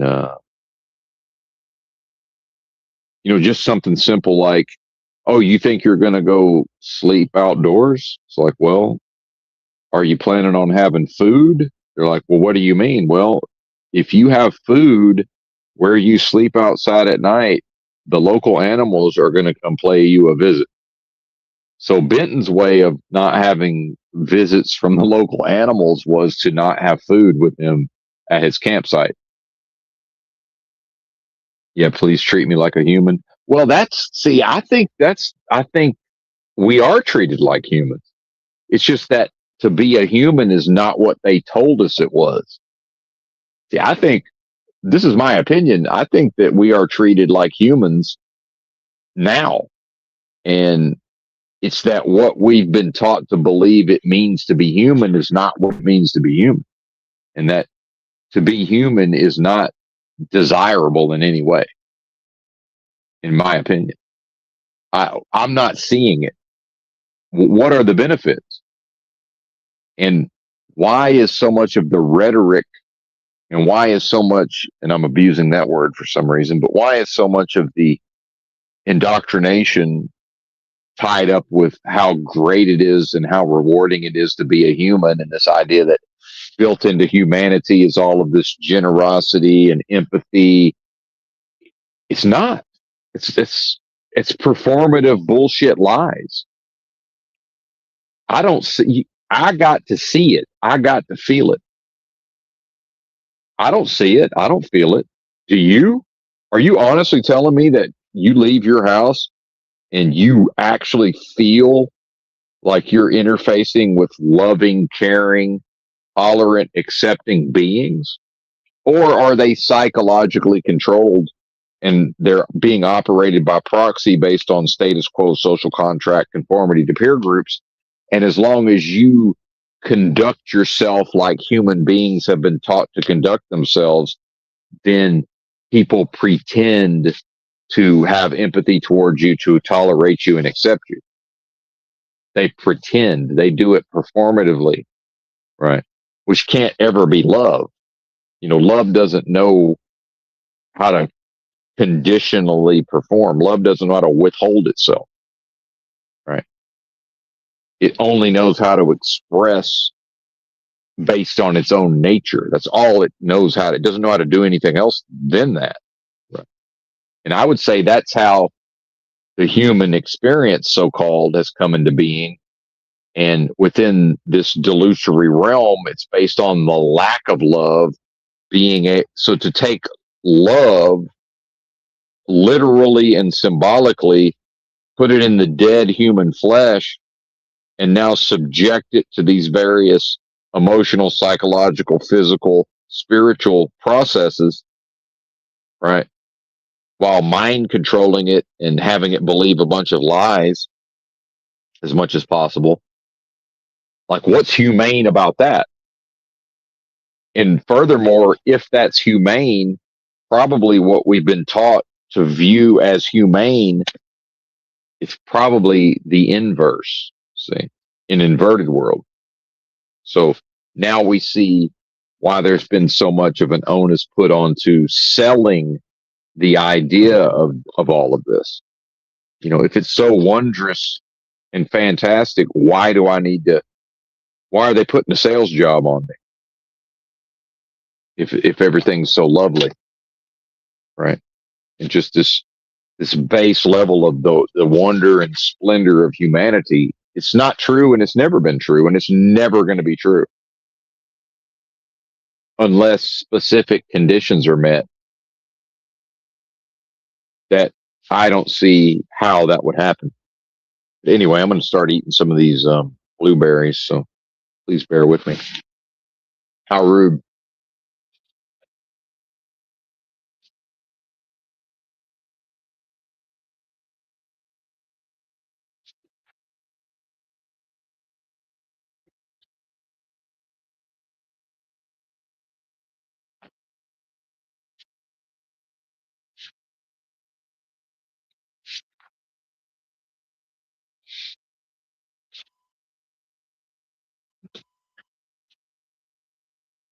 Hmm. So what I'm starting to see, especially a lot of these TikTokers, is they're starting to get to the point that I got to like 15 years ago, which is, what even is the point of having a job and an apartment and a car? Like, what's even the point of that anymore? Right. And then, you know, some will say, well, you have to do this and you have to do that. And it's like, I don't have to do anything but live and die. I mean, that's it. No, I don't. I don't have to do anything but live and die. If you think about it.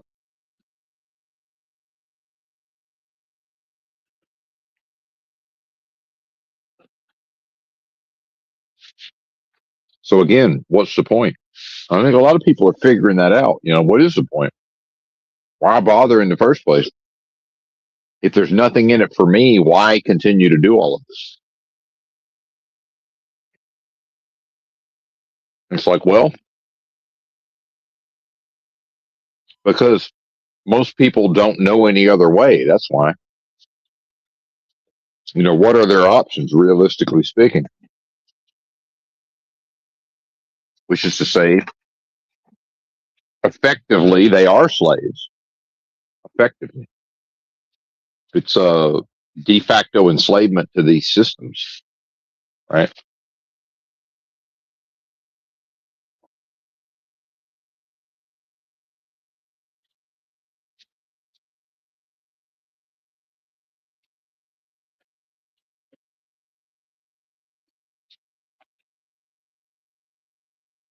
Hmm. But then most people can't face the day with the knowledge that they and almost everybody they know is effectively a slave. They can't face that. There's no way for them to reconcile that.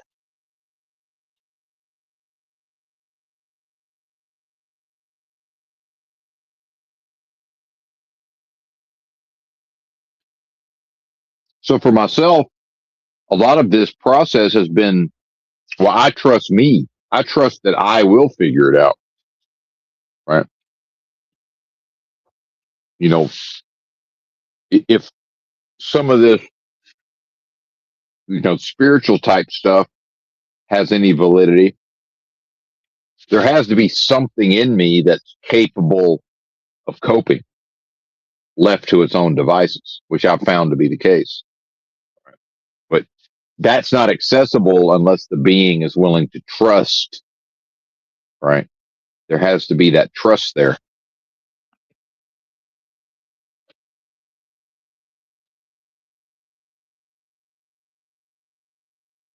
And so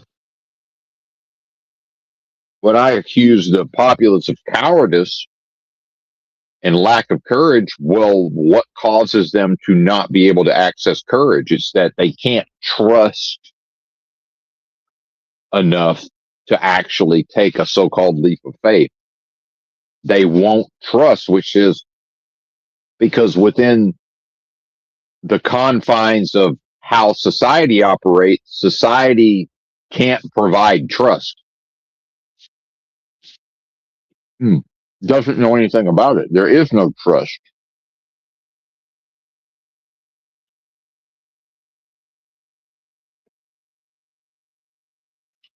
That's for rich people with through legality and legal contracts, family trusts and such.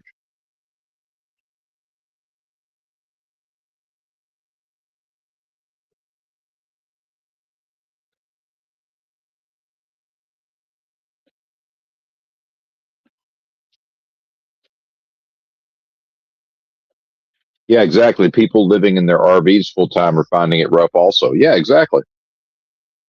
Because one of the things I recognized when I chose to insert myself into homelessness was that life in America for most people is so comfortable, it makes them weak, right? It makes them weak. It's too comfortable.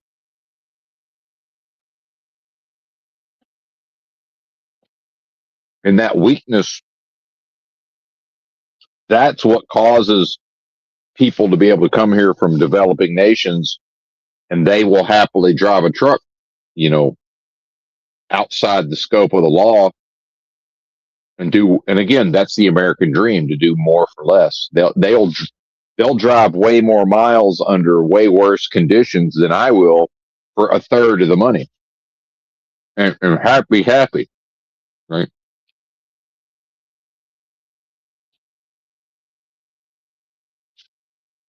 Because they grew up in actual, and we have poverty here too, of course, but a lot of them grew up so impoverished at a certain point, as a man who, might want to be able to provide for his family. It's like everybody's looking around like, hey, would somebody go make some money? Pretty please with sugar on top.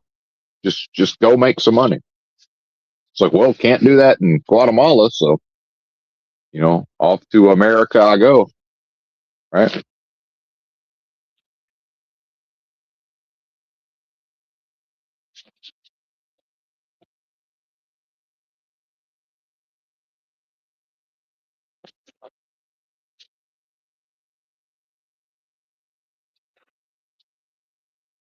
So I get it. It makes sense to me. I'm sure if I was them, I would do the same thing. But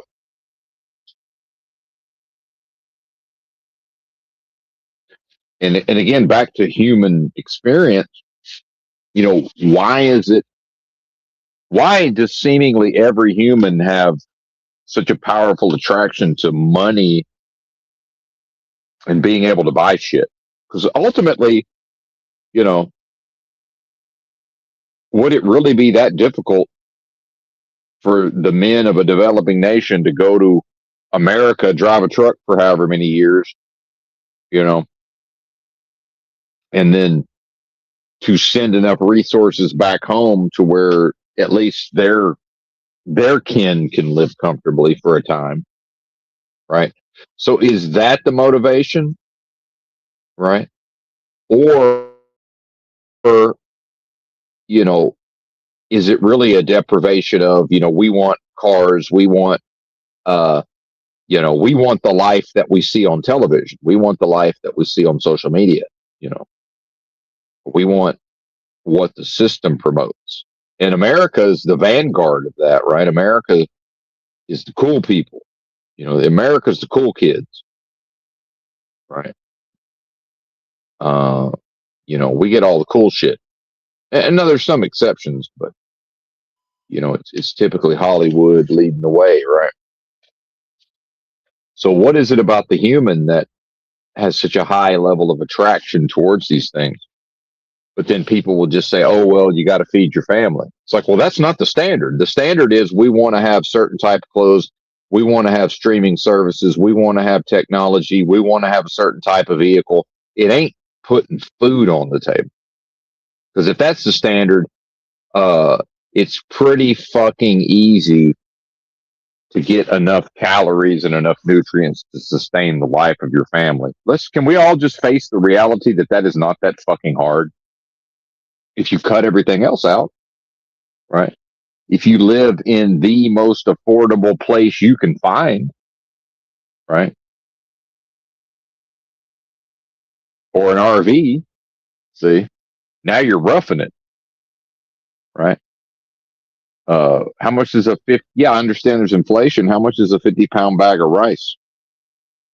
How many, how many combo meals monetarily are in one 50-pound bag of rice, or, however they sell beans in bulk?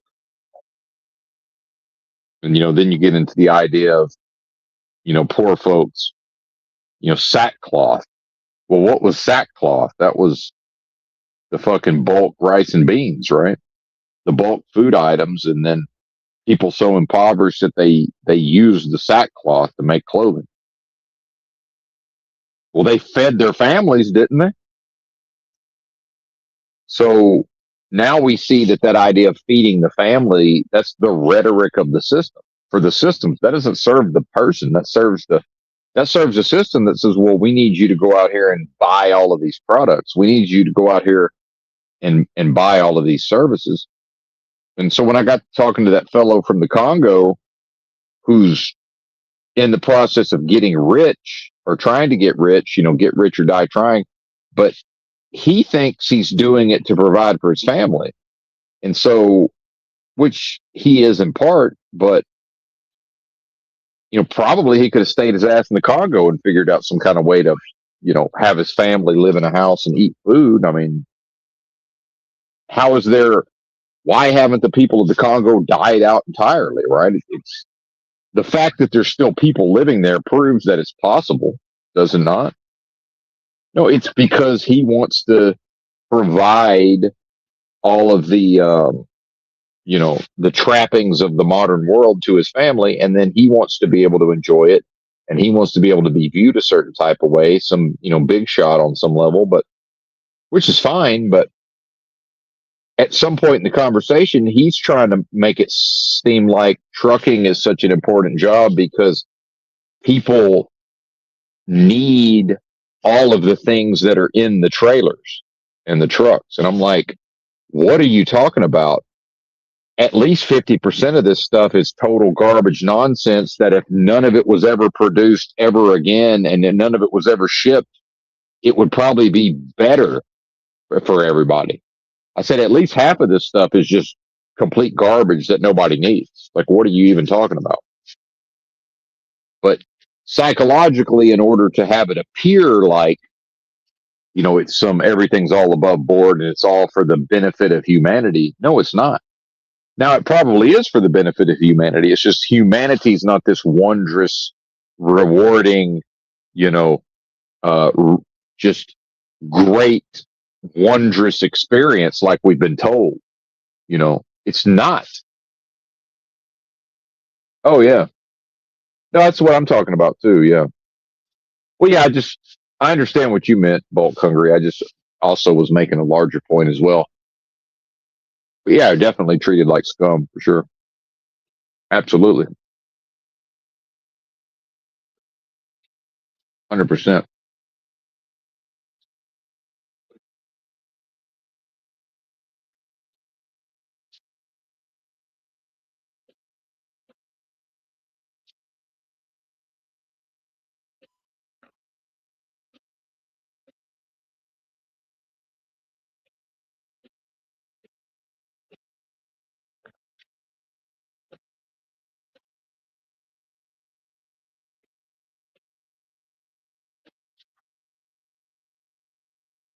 And yeah, that's the thing about, we don't care about the, we have no thoughts.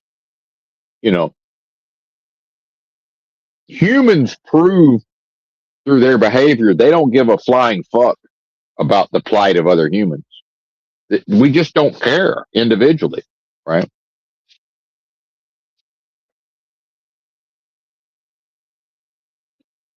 But there's a lot involved in pretending to care. See, and again, it's based on the lack of characteristics. What if humanity is psychopathic? You ever think about that? What if humanity itself is psychopathic and had to be taught, or it has been taught, to perform all of this empathy and care, but it's all performative and we're pretending. See, is that not possible? Do we need to put that in the category of solipsism and nihilism? It's just not possible that could be the case, right? Why not? When I see what the governments do, the banks do, the corporations do in the name of the people, on behalf of the people, wouldn't the most logical, reasonable conclusion to come to is that humanity is psychopathic based on its most powerful, its strongest representations of power? It's all manifesting psychopathically. But oh no, it's not. You can't have individual humans can't as a mass, but you can't take individual humans and then that comprises a psychopathic mass. It's like, well, that's what I'm seeing out here. Why is that not possible? I'm seeing it, but everybody will immediately say, oh no, that's not possible. Okay, well, explain the government, explain the corporations, explain the banks. Explain to me how is that possible if individuals aren't psychopathic? How is it possible?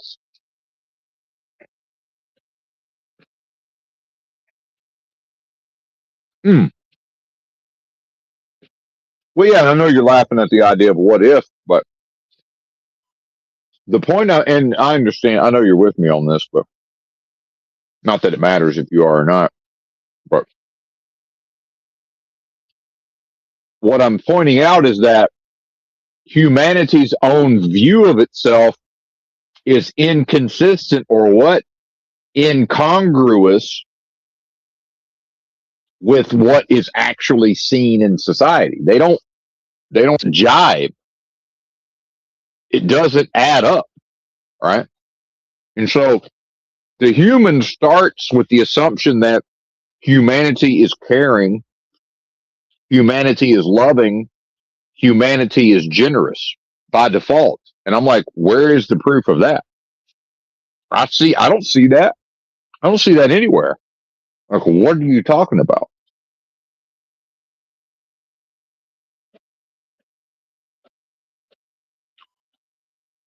Where? Take me to it. Take me to your leader, right?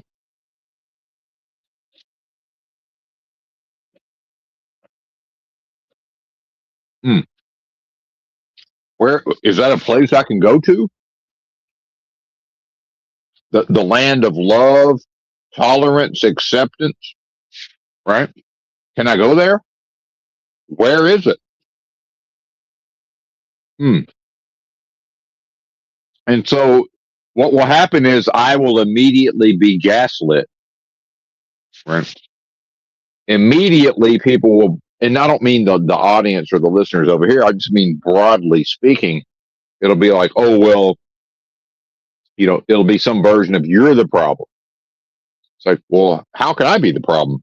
I'm the only motherfucker not on psych meds, not in the criminal justice system, who can pass a background check, got money in his pocket,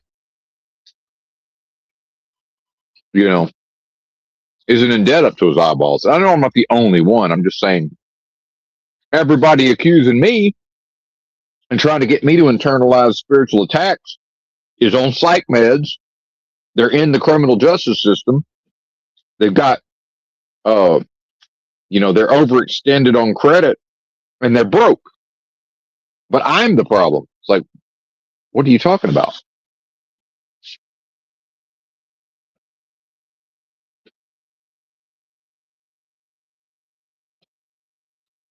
So, did you talk to the criminal? It becomes, why don't they have their houses in order? Right?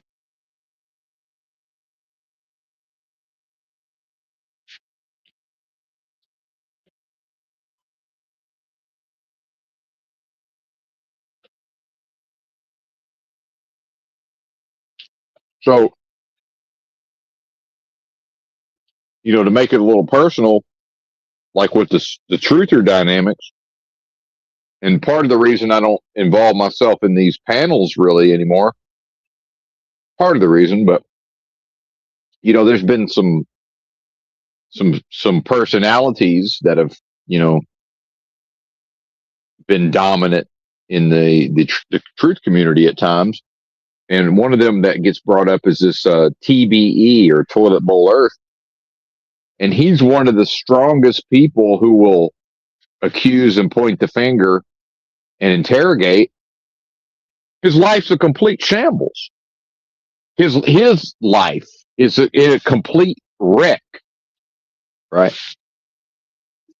And at what point do I just say, "Hey, man, I got my shit together"? So how can any of this be my fault? Meanwhile, look at your life, right? And I don't mean you, the listener. So the otherwise good-hearted person will actually internalize the attack of the person whose life is a complete mess. I mean, it's shocking, really. Like, what is this?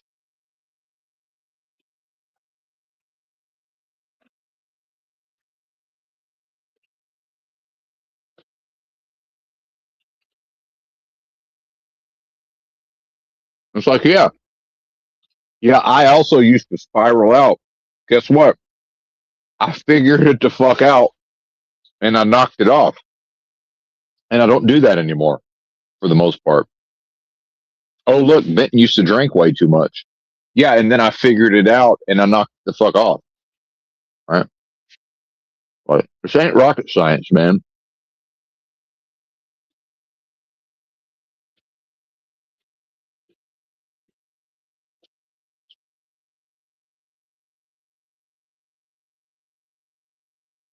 What are we doing?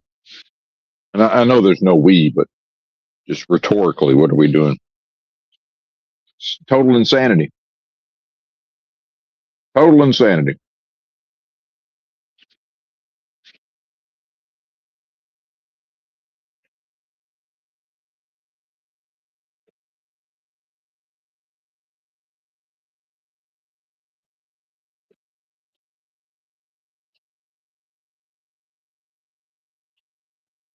Well, I'm still gaining weight, by the way. I wonder how big I'm going to get because I'm not fat.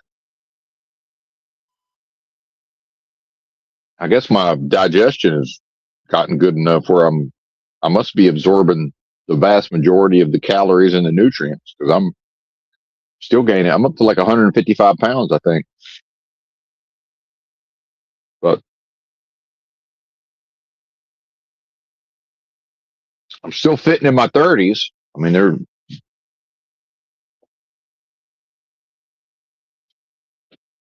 they got the stretchy fucking waistband though. Get the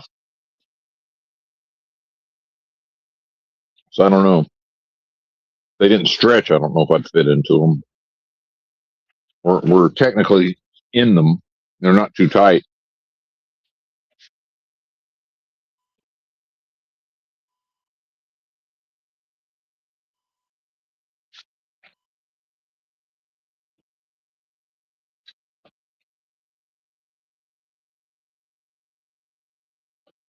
But, back to humanity, how can there be all these psychopathic systems, but the humans are loving and proper and generous and tolerant and accepting? What? That don't make no sense, man.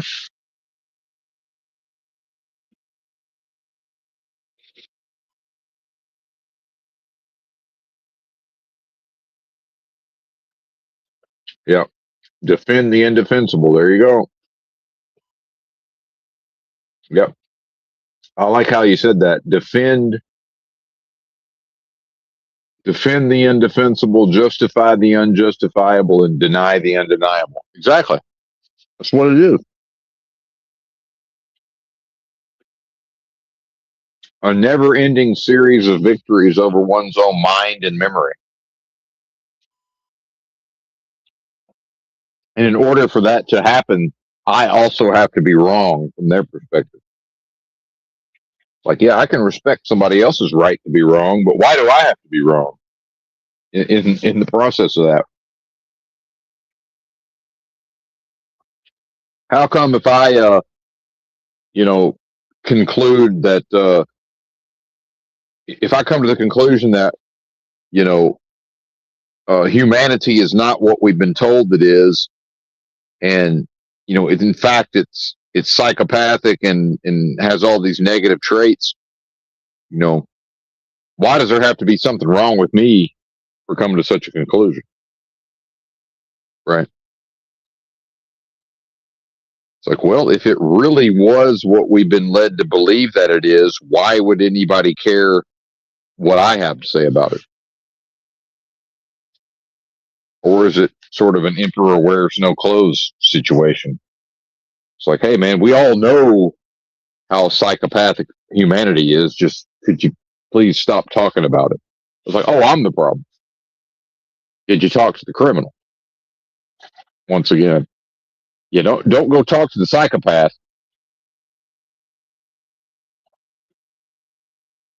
Instead, just see if you can get Benton to shut up. And so that's how we get to the situation where there's simply no end to what the American people will tolerate, because when the pressure is applied for them to shut up, they just shut up.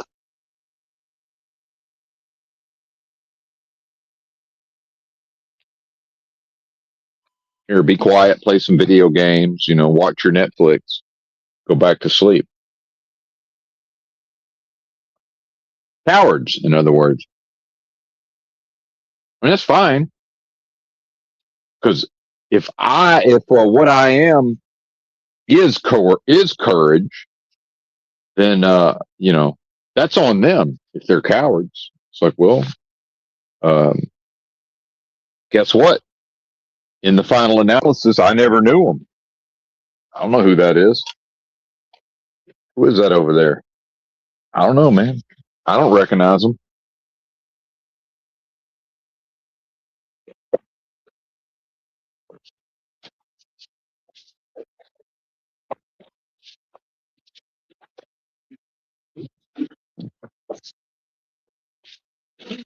So ultimately, there's really no reason for me to even accuse these people in the first place. It's like, well, you know, once they've proven themselves to be cowards, they don't matter, right?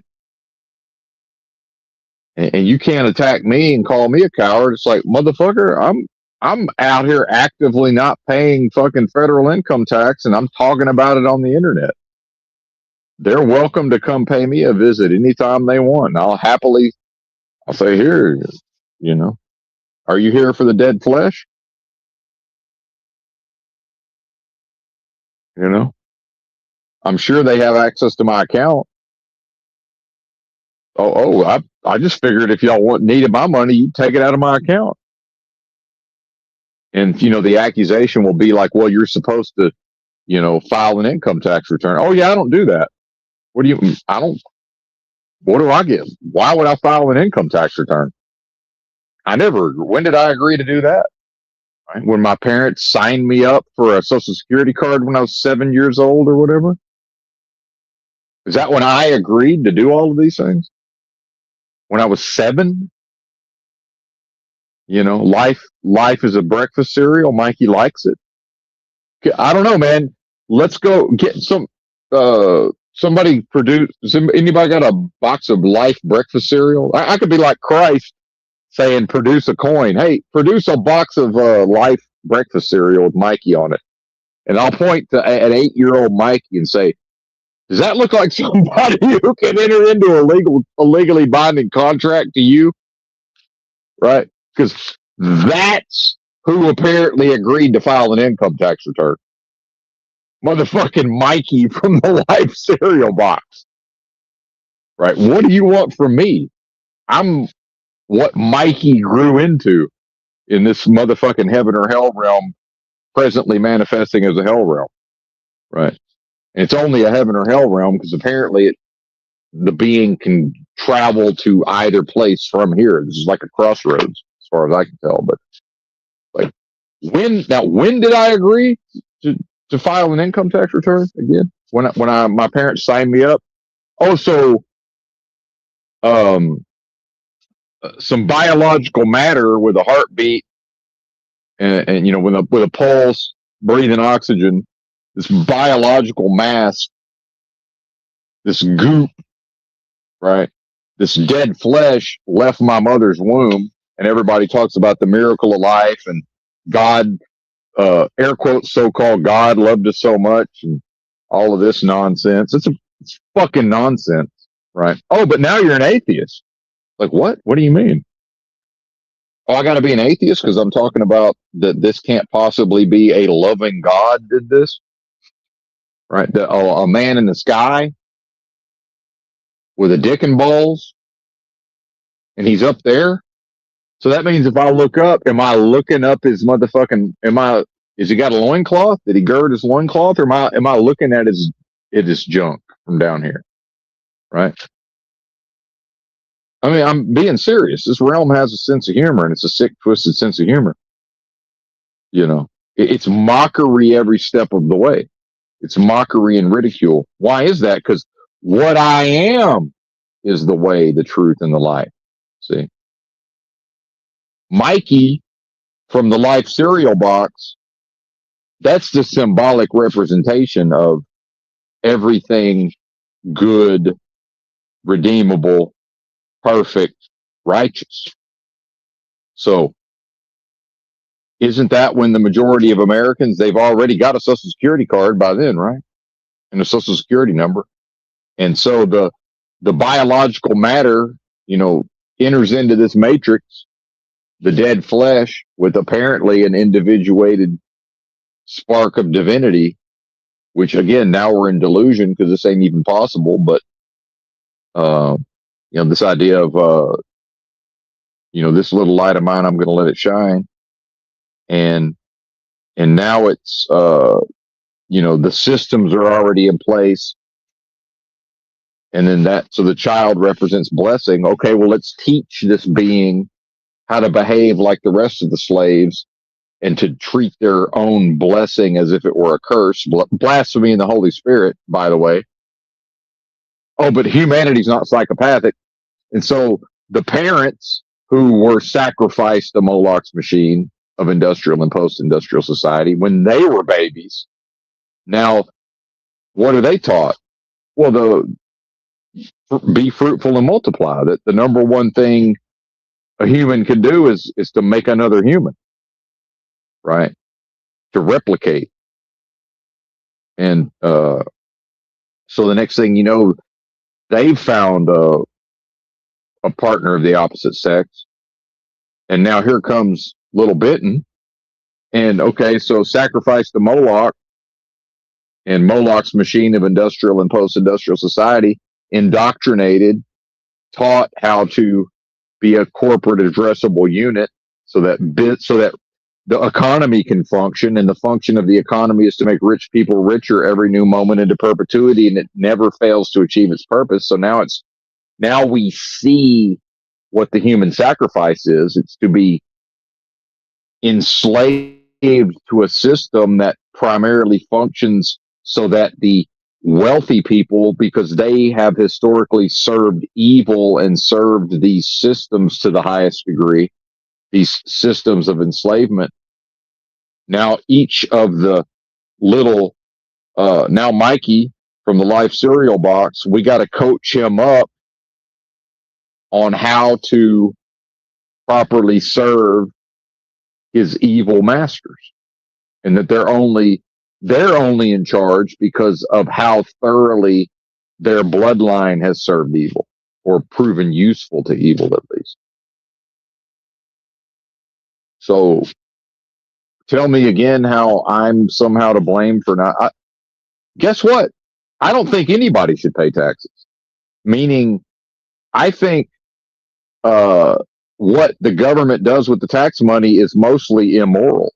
So if I'm forced into a system of money and it ain't up to me entirely, at least not yet, and if I'm still in the process of extricating myself from that, how can the government force me? That's extortion, which is fine. Again, government, if you feel like you need some of my thousands of dollars in my account, why haven't you taken it yet? I have no recourse. Just take the money, right? So it's always going to be accusations. Well, you're indictable because of this law, or you agreed to file an income tax return. Okay, you're telling me under the voluntary income tax system, when I was 7 years old, I agreed to file a motherfucking income tax return? Are you crazy?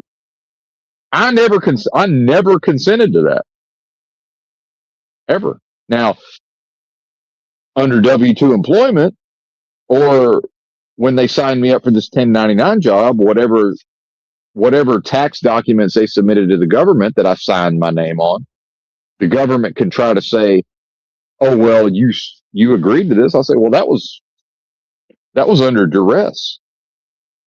If nobody will pay me unless I sign those documents, and if it's more or less, if I pretty much have to be employed at least part of the time to continue my existence here, isn't that under duress or coercion? I mean, yeah, I signed it. So what?"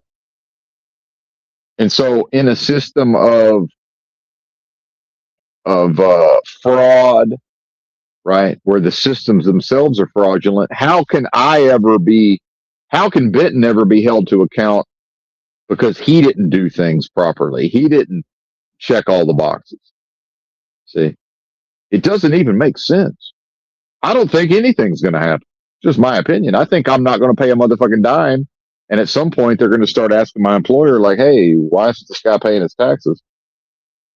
And then they'll either get rid of me or they won't. And then I'll just go work somewhere else. And the same thing will probably happen. "Hey, man, why isn't this guy?" Or just the minute they try to sign me up, it'll pop up in the system like, "Hey, this guy owes fucking 20 grand to the government. Do you really want to hire this guy?" Right. This is a tax cheat. This is from their perspective, this is somebody who's flouting the laws. And my thing is just, do you want the dead flesh? I mean, I'm happy to render unto Caesar. I'm happy to, under the First Amendment, freedom of religion. Here's the flesh. Take it. Right. If you believe I owe you, and I'm here to tell you that the money is dead, and if based on my First Amendment understanding of Scripture, render unto Caesar means let the dead bury the dead, and the flesh is dead, and you're telling me I owe you death, and what do they say? The only certainties are death and taxes. You're telling me that, okay, I'll happily render unto Caesar. You take me to motherfucking jail. And that's the spiritual surrender. It's okay. Take me to jail. It's like, oh, you don't want the payment plan? No, I'm not going to pay the money. It's in my account. Do you want the money? Take the money out of my account. I didn't hide it from anybody. I didn't cash it out. It's right there. Take it. Leave me the fuck alone. So what can they do? Meanwhile, they can come grab me anytime they want. The government's proving right now that it can and will just snatch up whoever the fuck it wants to snatch up from the streets, and nobody will do a motherfucking thing about it. It's like, oh, well, those are illegals. Of course they're getting snatched up. Okay, well, yeah, the government surely wouldn't observe that nobody gives a fuck if people are seized off the streets by the government. Yeah, they certainly wouldn't seize you or your family next. That's not possible. See, Benton's crazy for seeing what the government's doing and then saying, well, why would they stop at so-called illegals? You think they can't figure out how to legally declare you an illegal or your family illegal? You think they can't figure out how to revoke your so-called citizenship? Right? Remember, that was one of the big things in that Starship Troopers movie. And they're like, yeah, it's just a movie. I get it. But part of the reason why people wanted to serve in the military was to become a citizen. It wasn't birthright citizenship, in other words. It's like, oh, yeah, I'm a citizen because I'm born here. Yeah, right up until the government changes its mind. Right up until they say, well, actually, no, you're not. Oh, okay, well, I guess I'm not then. I thought I was. Well, yeah, you were, but now you're not. Oh, okay, well, off to the hard gulag. What's the difference? I'm already in a soft gulag. And see, that's part of it, is accepting that I know where I am and I know what's happening. I understand that this is a gulag. This is fucking Solzhenitsyn's Gulag Archipelago in a way. It's just, it looks different. And this is the soft gulag where you have a little more liberty and you kind of get to choose your own, within the confines of abject slavery, the being gets to kind of pick and choose a little bit. In this case, I get to sort of pick, the jail cell of the big rig versus, the jail cell of the federal prison necessarily, or the political prisoner camp, or just whatever, whatever it may be. Is that freedom? I don't know. I don't think so. So what, are you going to threaten me? You're going to threaten to take me out of one gulag and put me in another gulag, and I'm supposed to be worried about that? Why? That's crazy. And so if I know what I am, and I know in understanding what I am, I understand what this place is, because this place exists. The reason why this world exists is to make an enemy of what I am, period, end of story. That's its only reason for existing. That's it. That's the meaning of so-called life. It's like this eternal question of the meaning of so-called life. I know exactly the meaning of so-called life. It's to make an enemy of what I am, and to have that symbolic representation of blessing, to have individuations of that force within delusion, within a so-called wondrous,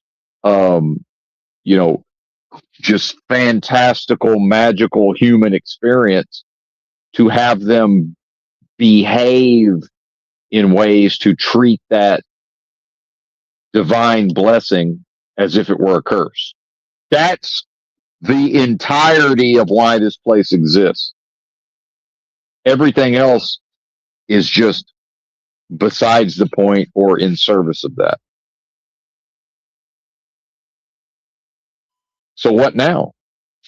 The moment I know all of that and know what I am, what can they do to me? Nothing. They can come collect me and put me somewhere. They've already done that. What I am has already been collected and warehoused. It's called life. What we individually have been indoctrinated to consider to be, air quotes, life, and how wondrous it's supposed to be, is a process of collecting individual little bits of an indivisible force through the subversion of its own creativity and imagination. That's how this place came into existence, right? There's your intelligent, loving God. Yeah, that because that force doesn't know how to lack those characteristics. That's what antichrist or antithesis is. Antithesis or antichrist is the lack of all of those traits. So the spirit or the indivisible force of what I am, it doesn't know how to avoid having its own nature used against it, right? But because what it is victory, as long as it remains true to itself within the context of delusion, then there can't be any problems. There can't be any struggle. There can't be any strife. See?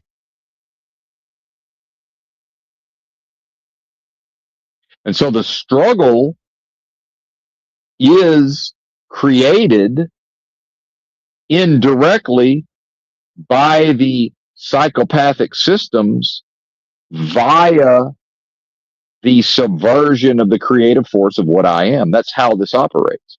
So the moment Benton says, hey, man, I'm done with all of this, no more struggle, no more strife, I know exactly how to achieve that. It's called walk away from everything, wander off. Right. And I'm not saying that this is a solution to anything. I'm saying that the Buddhist view of things is correct in a context, which is desire and attachment create suffering. Of course it does. Yeah, absolutely. So what is the willingness of the individual to, well, number one, can the individual overcome the desires of the dead flesh? Right. That's a high bar to cross. And then, can the being teach themselves because the flesh is going to attach. That's what it does. The flesh, like like some kind of zombie or monster or ghoul, it attaches to all of these so-called pleasures of the flesh and wanting to be viewed a certain type of way and wanting to have a certain amount of money. That's the flesh, right? And so, again, that's the enemy. That's the world that makes an enemy of what I am, and it's surrounding me, meaning what I am is never this physical body. So the body is an alien with respect to what I am. It's encircling, it's an enemy that's encrusting or ensnaring me and individuated through delusion, right? Into a realm of consensus, where if I'm willing to accept that, well, Benton is, for most of his life, believed himself to be a human, and now it's like, okay, well, what I am could never be human, but it's still, the old cliche of, well, you're actually a spirit having a human experience. Okay, fair enough. But even that is not enough information because, yeah, it's a bumper sticker, but I don't see anybody really figuring it out enough to live based on it. It sounds good, but so this morning when I almost went into a panic around, again, my own desire to do a good job as a truck driver, and then talk myself down in part by going, well, what I am can't be worried about that. And as a human, I don't give a fuck. And so in some ways, what is like humanity's biggest weakness in some ways could be the biggest strength. It's like, yeah, I really don't give a fuck, right? About many things. And that's okay. That's because that comes with the package, right? In order for the individuals to perform based on desire and attachment, I can't give a fuck about all of these other people. I have to be self-interested. I have to be self-serving, right? It has to be adversarial and competitive in certain ways, right? That's built in. It's built into the human experience. What I'm saying is, why view that as wonderful and loving and tolerant and accepting? Because the realm has a sense of humor and it thinks it's funny that you think that way.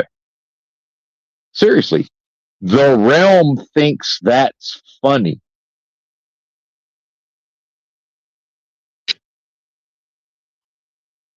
Yeah, because it's got a sick, twisted sense of humor. And those of us who are a little more inclined to, manifest blessing instead of curse, it loves to do that to us primarily. So why am I in Walmart yesterday and I happen to notice some like four rechargeable AA batteries, and it's a good price, Rayovac, $14. So I'm trying to read the package. Next thing I know, here comes some guy in one of those carts, motorized cart, and it's like he's buzzing like he's an airplane buzzing the tower. Like, first of all, I'm like, why is he driving around over here? So I step away a few steps so I can read the package. Well, he comes over there and starts driving around. And so I walk all the way over to Soft Lines where the woman's clothing is, and I'm just looking at him. And you could tell that he wants to drive over there, but he can't pretend to be looking at women's clothing. But he could pretend to be looking at batteries. He could pretend to be looking at the Kit Kat bars, on the next display, right? He's just coming over there and fucking with me, right? Which is fine, except, see, that's what it is to be human. He's so strongly identified with the dead flesh that's what he wants to do with his time, is to fuck with people like me. So if you ever, like, let's say my dad bought a new car back in the day, and it's like, hey man, yeah, you can drive my brand new car, but just when you go to the store, park away from everybody. I don't want no door dings. And so I go to the fucking post office, and there's not one car in the lot, and I park as far away from the door, and then I come out and there's another car and it's right next to his car, my dad's car. It's like, yeah, they want to fuck with you. And that's human. That's built into the dead flesh. If I am ensnared and encased in that same dead flesh, but that I've never strongly identified with the dead flesh, I'm not in touch with the desires of the dead flesh enough to see it as desirable to drive around Walmart in a motorized cart to go see who can I fuck with. See? So in my world, that doesn't fucking compute. But it doesn't mean that it doesn't compute in other people's worlds. Got nothing to do with it. So if I observe them, it's like, okay, well, yeah, I understand why they're doing what they're doing. Sure. And so if this is a person, if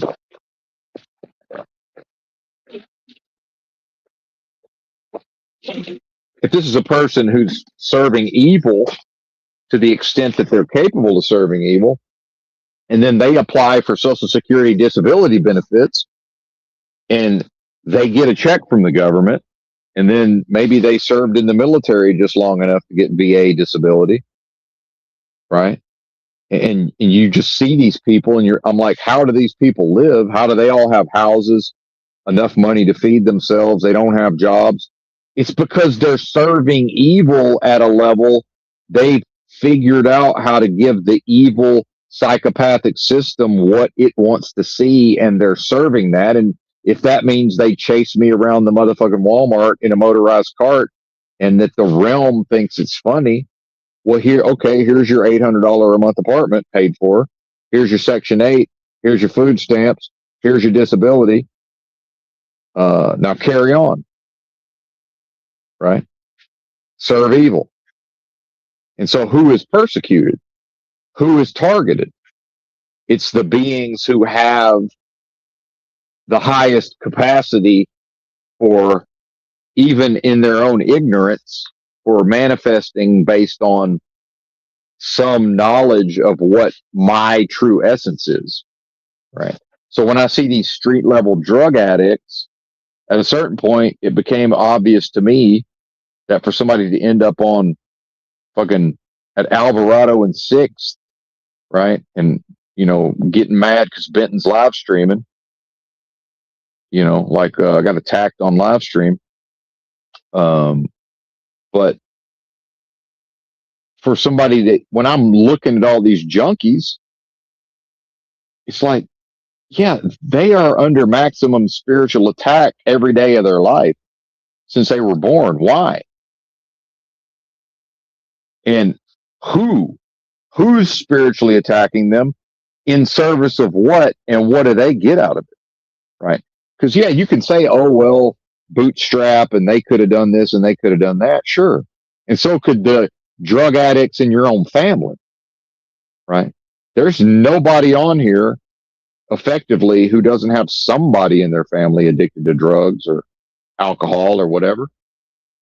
But I'm talking about the people who are so spiritually attacked, they find themselves on the fucking streets doing intravenous drugs until they die, right?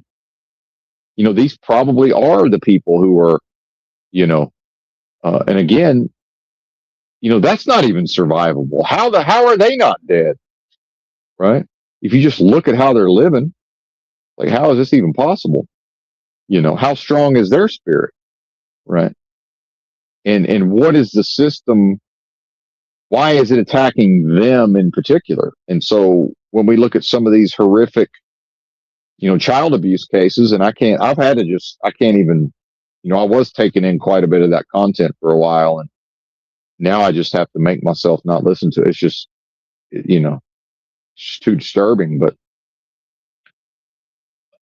if that was going to be, it's never Jeffrey Dahmer who's getting, now some will say that's what causes it. What I'm saying is it's not a Jeffrey Dahmer who ends up getting murdered by his caretakers at age 6 or age 10 or age 12, right? So who is it? It's probably somebody who otherwise would have grown into some adult manifestation of something more akin to the spirit of what I am, and somebody who's not going to maximally serve the evil, wicked system of things. See? And so that's when I say demons do your worst. I mean it.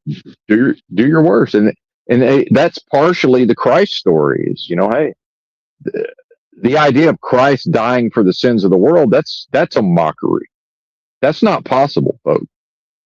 When Christ says, I am the way, I am the truth, I am the life, that's a thing that can't die. So you're going to tell me a symbolic representation of that chose to, air quotes, die to redeem the dead sin of a dead world, a world of death and a game of lies? That's mockery. That's ridicule. That makes no sense. And so these street level drug addicts, it probably doesn't make any sense to them either, but do they know why intellectually? I've intuitively known that my whole life, and I couldn't have told you why until recently. Only by thinking about it for years, by, separating myself from so-called normal society long enough to straighten my own head out and think for myself for years and years and years, 10 miles a day on foot for years, every day, thinking, pondering, right? Man in the mirror style. And what's the end result of all of this? More evil, more wickedness, more strife, more suffering, more struggle. In service of what? For the benefit of who? Right? Antichrist, evil, the defilement of blessing, blasphemy in the Holy Spirit. That's the purpose of this world. It's to undertake processes of blasphemy in the Holy Spirit. So now we have what? so-called Holy Spirit in flesh. Again, the Christ story, the resurrection of the risen, ascended Christ within me.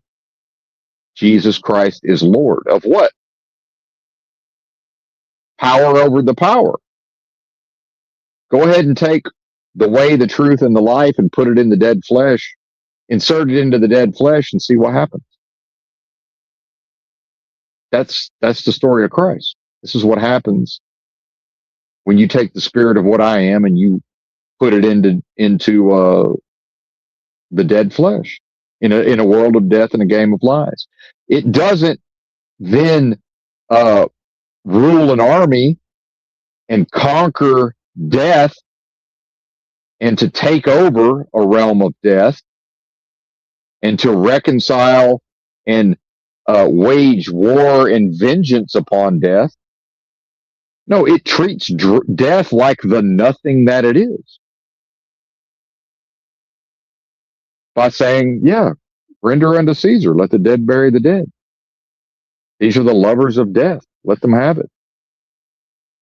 Yeah, they serve mammon. The root of love of money is the root of all evil. You know, they have their reward. Fuck them. Fuck them. Why would I waste my time trying to save these people? And just the concept of, oh, I'm saved. Saved from what? You know, born again and saved. What are you talking about? What are you saved from? I need specifics. People want to tell me Jesus Christ is Lord, and I'm like, Lord of what? If you can't answer that question, why am I listening to you? Because I know exactly the answer to that question. It's worshiper and object of worship contained within the same space. And by the way, in the book, the kingdom of God is within you, right? Or me in this case. It's the resurrection of the risen, ascended Christ within me. It's a process. It's a continuous overflowing of the Spirit. My cup runneth over. See? It's a renewing. Again, the unfolding, imminent, right? IMMANENT, living spirit. Love, creation, expansion. That's what it is. And it can't be changed into something else. It can't be convinced. It can't be undone, because the moment it can be, it never was. See? And that's why blasphemy in the Holy Spirit is the only so-called unforgivable sin. Because what I am wouldn't do that in the first place. So it must have never been what I am. See? Now we're, again, delusion. Just because it looks like a human and because it seems to have a soul like I do, well, I can't verify that. Again, philosophy of solipsism. I can't verify your soul or her soul. Can I even verify my own? Yeah. Not day one. Not day one. I know exactly what I am.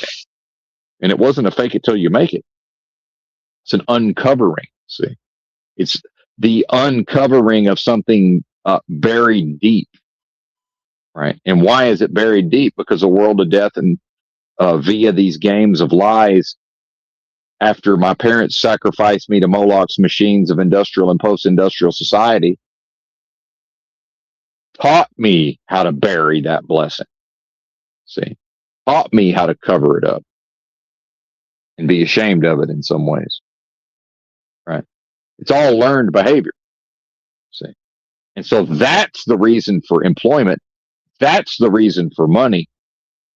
That's the reason for the institutions of man. Humanity doesn't need any of this stuff. Humanity can feed and clothe itself and meet its own basic needs without a corporation, without a paper money, without technology, without any of this stuff. You know how I know?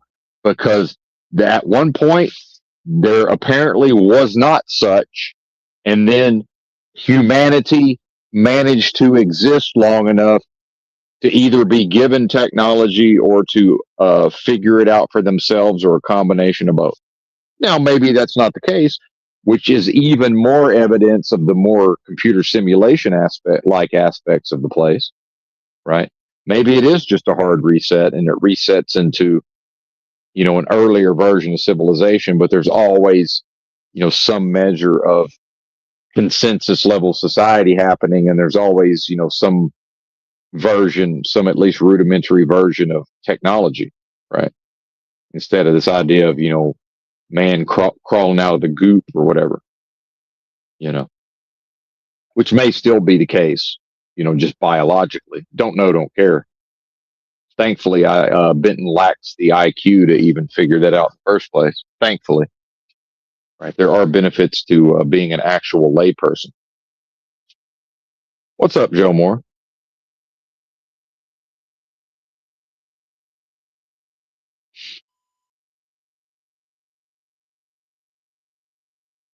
Yeah. Yeah, Nick, more like stab. That's funny. Yeah. Nicked him?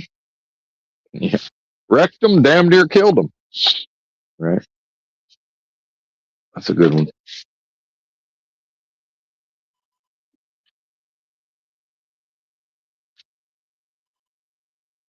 And can the being outlive their own usefulness?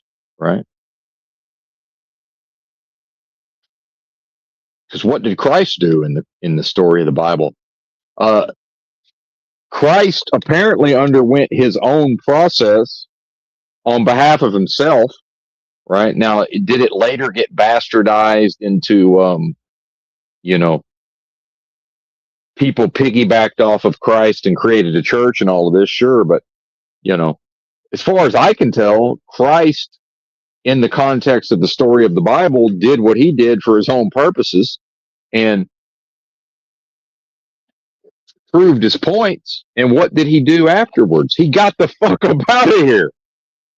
He got the fuck up out of here. Why isn't that talked about? And I've been saying for 5 or 6 years now, beam me up, Scotty. How do I get the fuck out of here? Stop this train. I want to get off, man. Let me see if I can find the verse for this real quick. So Google it. Christ's ascension to heaven.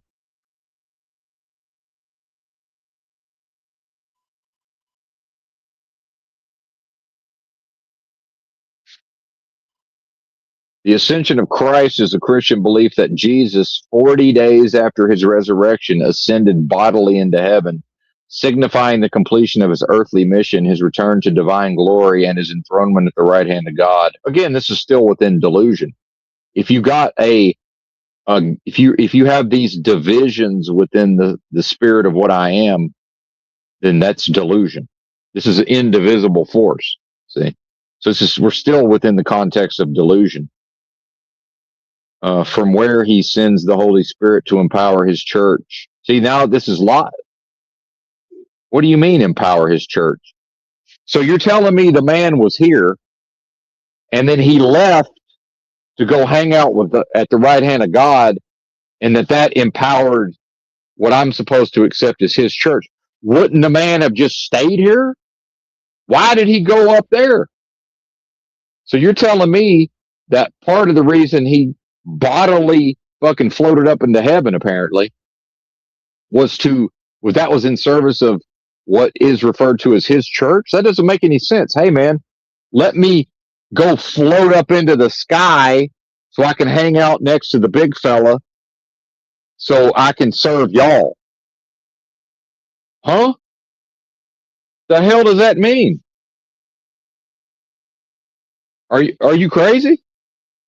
Does that make a bit of sense to anybody? It's like, hey, I'm Benton. I'm here to help y'all out. Oh, okay. Well, what are you finna do? Oh, I'm leaving. You're leaving? I thought you said you was here to. Yeah, I'm leaving. I'm here to help y'all. I'm leaving. Oh, okay. Hey, That's Benton over there. He's here to help us. Oh, really? What's he? Well, he said he's leaving. Oh, okay. Well, all right. Sure he is. Perfect. Makes a lot of sense. All right, man. See you later. I mean, it's right there in the book. What else do you need? It's right there. It tells you that it's a bunch of nonsense. You just read it. And it's like, yeah, this is nonsense. In service of his church, capital H, capital C, that Christ bodily ascended into heaven in service of his church, which I'm supposed to believe is down here. What the fuck are you talking about? Right. So if I look at the example of the Christ story, and it's all about the resurrection of the risen, ascended Christ within me, continuous renewing of the spirit, object of worship, worshiper and object of worship contained within the same space. What I am is the way, what I am is the truth, what I am is the life. And then, so the being who, for his own purposes, right? Now we can lie to ourselves and say that he did all that for us. Isn't that some version of the loving Father God, right?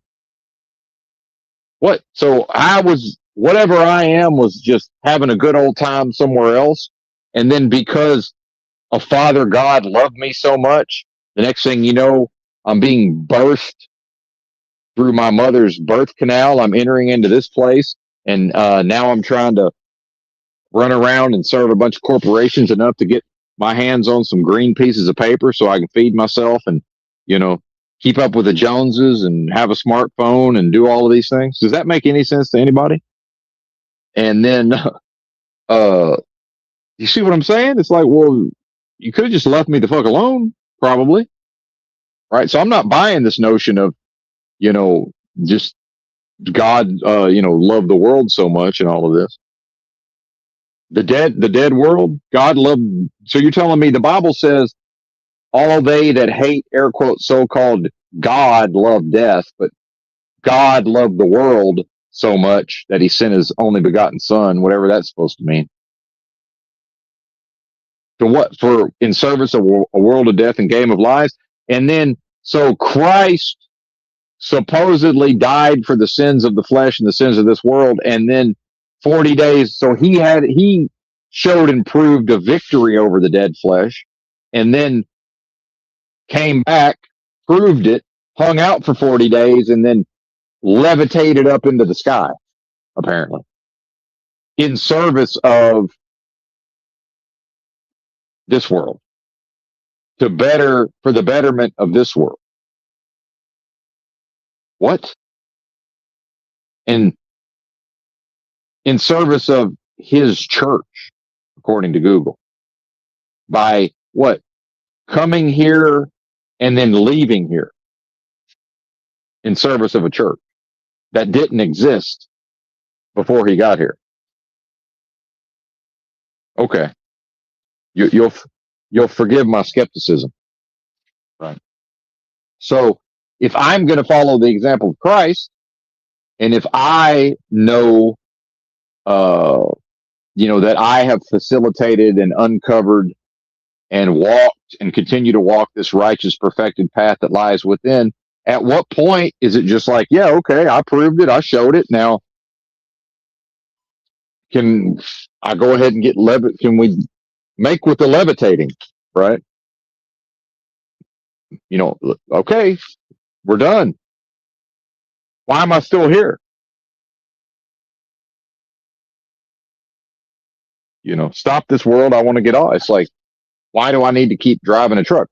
Why do I need to keep doing this? Why do I need to keep doing that? It's all futile. It's what's it for, right? Now, some of that is just to trust, right? Some of that is to trust that the limited human understanding of the process, I don't need to know. Benton doesn't necessarily need to know that, but then what's there to be worried about? Why so serious? There is no justification for whatever when I tried to go into a panic this morning when I woke up. See, and that's what got me out of the panic was to recognize, hey man, you can't you can't justify your own attachment to these thoughts, even though they feel and seem very real. It's really, realistically, it's your body's processes kind of booting up for the day, is really what we're talking about here. We're not talking about anything that matters whatsoever. You know, I'm sure I was stressed out 25 years ago about whatever job I had whatever I was supposed to be doing 25 years ago. Guess what? I don't even remember, you know, when I was 25 years old. Maybe I could figure out where I worked 25 years ago. I certainly wouldn't remember, exactly what was preoccupying and stressing me out back then. Doesn't fucking matter. Irrelevant.